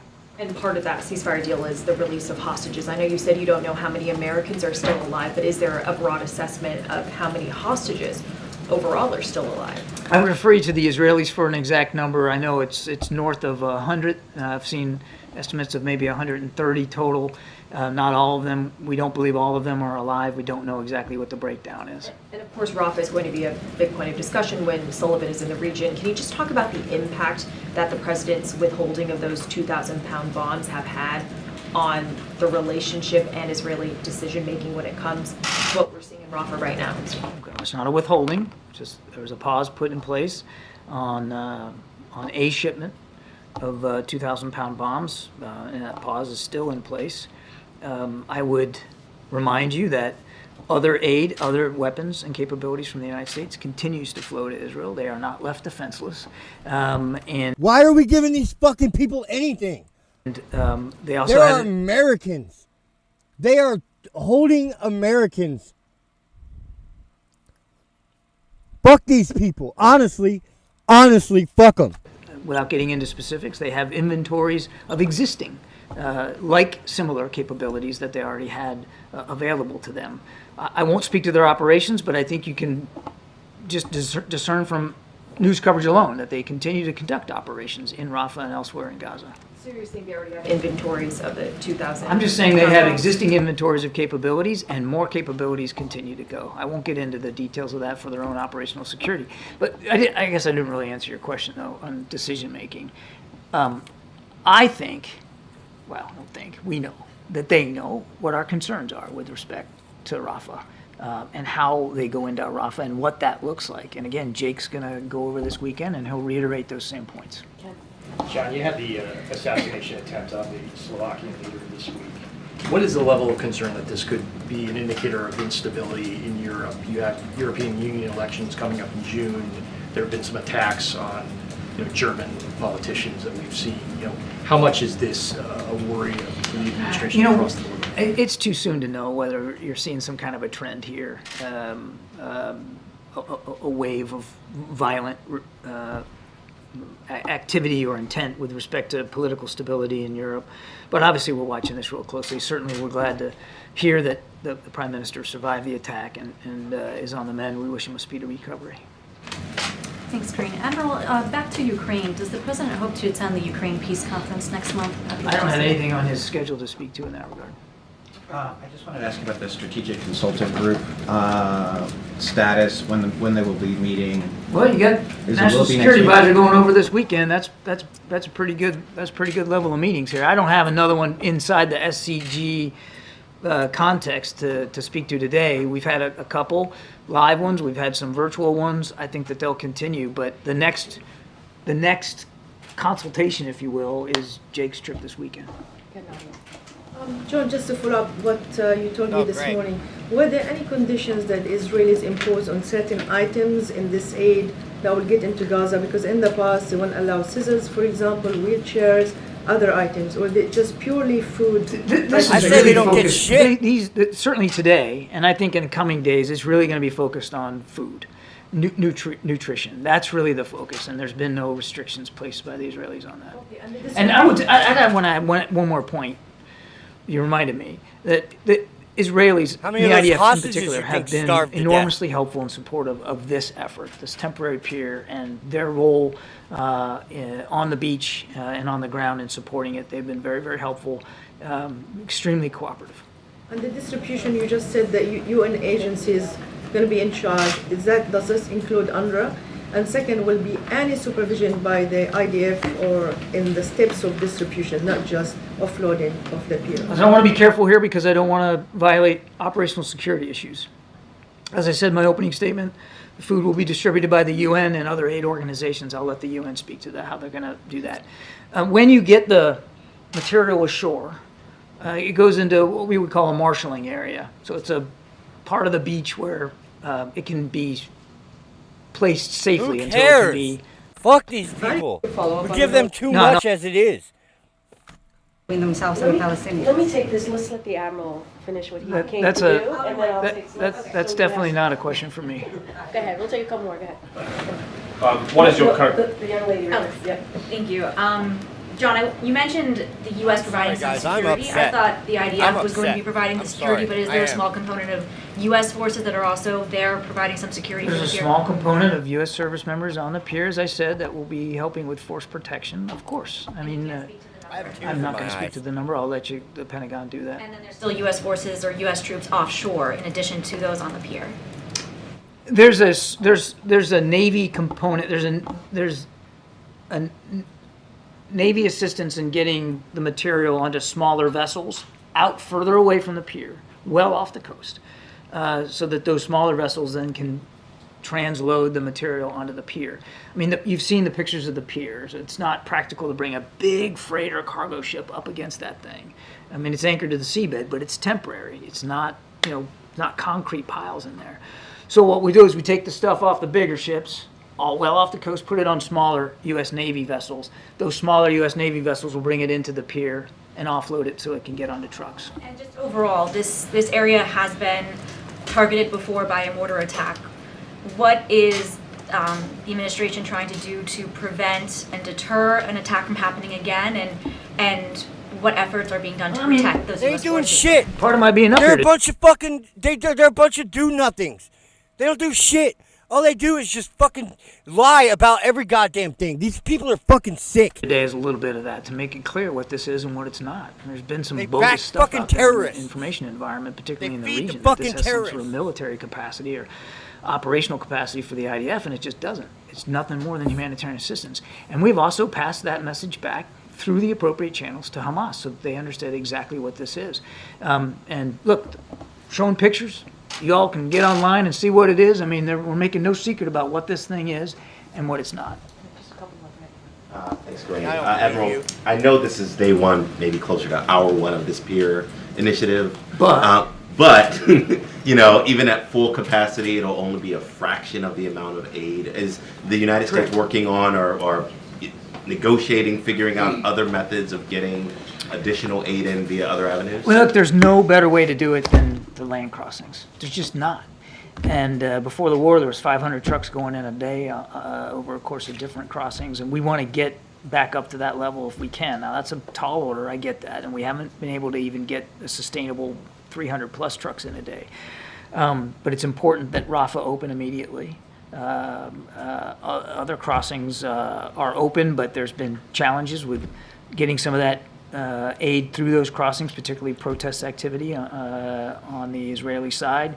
And those delays, those problems have got to be solved. And I have no doubt that Mr. Sullivan will raise those issues as well when he's over there. But this is meant to be additive, this temporary period. Additive, not an alternative. There's just no alternative, really, to getting trucks in on the ground. Okay, Brian, you have the last. Thank God. I have a question about the death toll in Gaza. Does President Biden have confidence Fuck in the it, it's not enough. That's what I say. Fuck those people. Fuck those people. Gaza. The president watches this very, very closely, and you've heard him talk about the more than 30,000 people that have been killed, and he said I'm just upset the right now. majority guys. are women I'm and sorry. children. He's also I said that's feel for 'em, unacceptable. but fuck 'em. And as we've maintained time and time again, the right number of civilian casualties ought to be zero. But in terms of what what specific number we're quoting or citing on any given day. I mean, we're doing the best we can, working with the Israelis to ascertain the scope of the civilian suffering, but it's obviously immense. Has his confidence in the numbers coming out of Gaza increased since late October when he said he had no confidence in the numbers? You've heard the president talk about the numbers and talk about the concern. And the most important thing, aside from obviously how tragic that is what we're doing. There ain't gonna be no peace. The fucking people that we're sending our money to go feed and risking our soldiers, they're gonna fucking bomb our own soldiers and then fucking demand that Israel be wiped off the map. Deviate and help. That's the only peace they want in Gaza, including through this temporary period today. Thanks, everybody. All right, thanks, Admiral. Thank you. Thank you. All right. Okay, Darlene, I don't have anything else. Great, thank you. Does the president, who is a former chairman of the Senate Judiciary Committee, agree with the current chairman of the Senate Judiciary Committee that Justice Alito should recuse himself from 20 cases involving the 2020 election or January 6th because of the reporting of the upside-down flag flown out? Yeah, I'm gonna bet that they're also bringing weapons to the Israelis. Of course they are. Of course they are. Side of his house. So obviously we've seen Both the reporting. sides. Remember, we gotta be on both sides. We gotta sell the bombs, right? We gotta sell the bombs, right? They gotta get sold, right? People in America need to eat, right? And I don't want to comment on the specific report, on that reporting. What I can say more broadly is that the president believes that the American flag is sacred. You've heard him say that. And is owed proper respect and honor. Yeah, everything is sacred when your brain is full of fucking mush. Oh, the sacred flag. No, I mean, the flag is sacred, right? You know, I'm more of a Gadsden flag myself kind of guy, but, you know, whatever. Brave men and women who have defended our country for generations, and we should be respecting that flag. We should be making sure that it is respected in that way. It is sacred. As for anything else, the conduct. The president sniffs the flag every night. How much more could he admire it? Or recusing himself, that is something for the court to decide. I just don't have anything else to add, and just want to be very clear. The American flag is sacred. That is something that the president believes in. The president's wearing American flags on his diaper as we speak. Heard me say this before at this podium many times. Can you give us a sense of how the president will use his time at Morehouse on Sunday? Will there be any news in the speech? Will it be more of a lofty, go forth and prosper kind of speech? Can you give us a sense of, without getting specific, I know. because I know you don't want to I don't want to get ahead of the president. No. So look, he takes these commencement addresses incredibly seriously. He understands the importance of him being the president, and obviously the commander-in-chief when he speaks to the West Point graduates later this month. But he sees this as an opportunity to lift up and to give important message to our future leaders. I mean, these Morehouse men who are graduating will be our future leaders, as you heard from Mayor That's Benjamin. a little TMI there, girl gone dog. Behind this lectern, he talked about what it's like to be part of that HBCU, if you can imagine, collective, and how important it is and how respected that is. And so, look, he'll have, I think, some important message to share for these future leaders. He'll have themes in his remarks, in his commencement remarks that he'll share with them. He's been working on these remarks for the past couple days, I can assure you, with his senior advisors. He's taking this incredibly seriously, and he understands, as the president Oh my tends God! to No, do, he doesn't understand. meet the moment. The president doesn't understand. He doesn't even. He doesn't even know what the words that he are reading means. Right? He doesn't even know the difference between stage directions and script that he's supposed to be reading off the teleprompter. I would say stay tuned. I think it will be a moving commencement address. I think it will meet the moment, and I think you will hear directly from the president on how he sees, obviously, the future of this country, and also the community that they represent. We're the United States of America. There's nothing we can do that's beyond our possibility. But again, as you just stated, I'm not going to get ahead of the president. Go ahead, Risha. And then he'll say that. No, first he'll talk about his dad for about 4 hours, and then he'll start yelling, "We're the United States of America, goddammit!" I'm going to try again. On Morehouse? Not on Morehouse, no, Okay. on the flag. Okay. So, given the flag incident, does President Biden believe that Justice Alito can rule with impartiality for all the cases involving January 6th? So look, and this is something that I have spoken to the president about, and it basically what I laid out is how he feels is that the American flag is sacred, and we should be respecting that flag. I do not want to get into the business of the specific actions that Supreme Court justices, if they should recuse themselves or not on a court. That is something for the court more broadly. They have to make that decision. That is something that we're not going to step into. We're not going to comment from here. But more broadly, we can say from the reportings that we have seen that we believe that the American flag should be respected. It should be. If you think about the brave men and women who have sacrificed, given their lives to protect our nation, that is something that we will always say and be really, really clear about. I cannot speak to if he should recuse himself, how he should move forward in the court. That is for the court to decide. Okay, on another topic, did President Biden... You just seem so disappointed. It's like, oh, Karine, we're going to move on. I understand that you can't, that you're not going to engage. Sorry to disappoint you. No, it's okay. So, did the president see the confrontations from the House Oversight Committee meeting yesterday? So I have not Flirting talked to him with each about other? if you've seen it. What we What's can going- say, are they and I about think to this is something scissor? the president would agree upon, which is Scissor now! You, as someone who was a senator. Oh for my God, that would be 36 too years, much. believe I don't know that if I'd be people able to should, control myself. Respect each other, treat each other with dignity and civility. I'm not going to speak to what happened, obviously, in that hearing. But Hey, what's up, what Billy? we can say is someone who, I'm glad you made it. A president, as I just stated, was a senator for some time, who We- knows I how think they're about to start that scissoring, case Billy. works. I think you You have know to that treat Karine people is the with first dignity. You black have to lesbian. treat people with respect.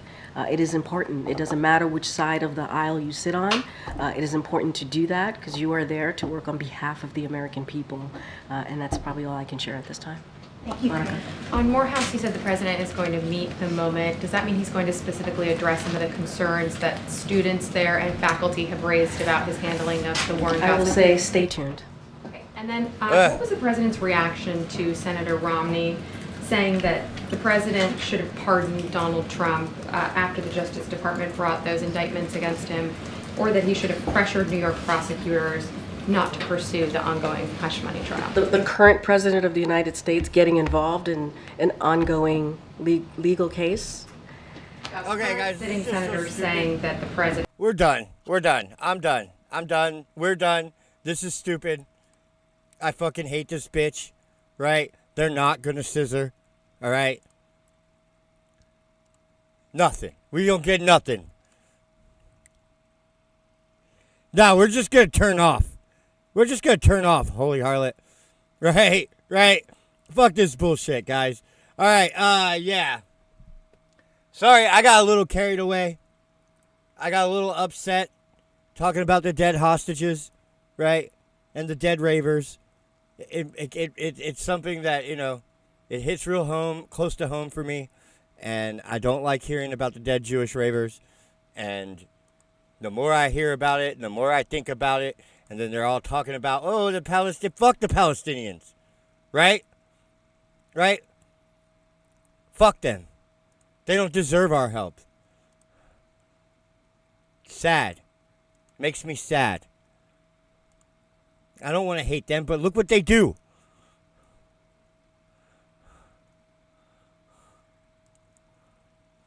All right. But on a better note, we'll be back on Sunday when I do my funny stuff, where we have fun and we look at things that are funny and not sad and depressing and fucking scary and sad. Oh, plus we will, because I like to do stuff about COVID on Sunday too, and there's, some very disturbing data that came out about what the vaccine does to your brain Yeah. Thrombosis in your brain. You want some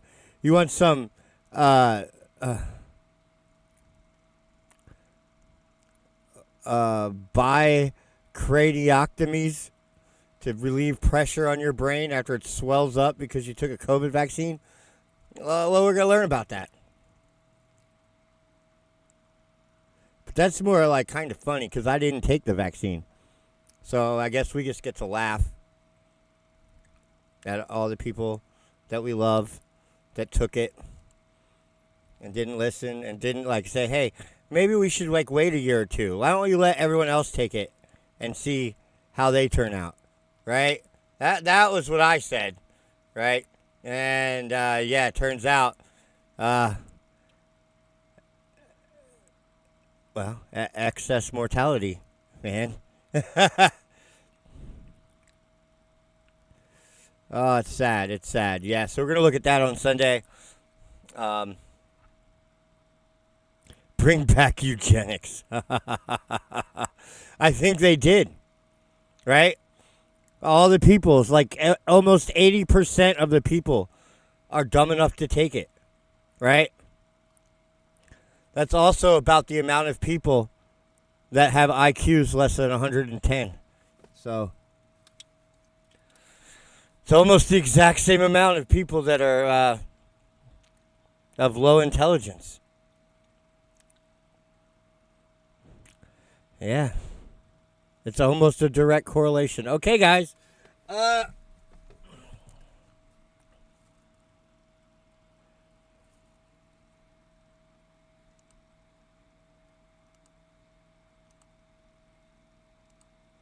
That's going to be it, I guess.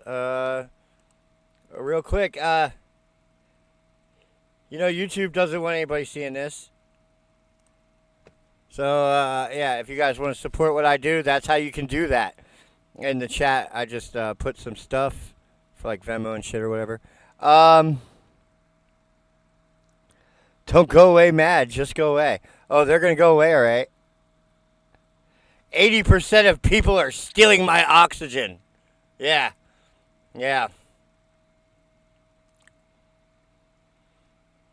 Well, they're just breeding stock, right? All right. Okay. Well, I hope that this press conference didn't give anyone cancer. But I'm certain your McDonald's cheeseburger. Well, no, not cancer. What? Oh yeah. Brain disease. They're gonna give you brain disease, guys. And yeah, and well, I'm gonna go have me a Coca-Cola and think about all the brain disease I'm getting from that, and have me a hot dog, and say, fuck it, I guess I'm gonna have an 8% elevated chance of terminal brain cancer. All right, guys. I'll see you around, and remember, we go live with all kinds of content whenever the hell I want. You never know when that'll be. That's why the best way to stay informed is to subscribe. We're going to play music.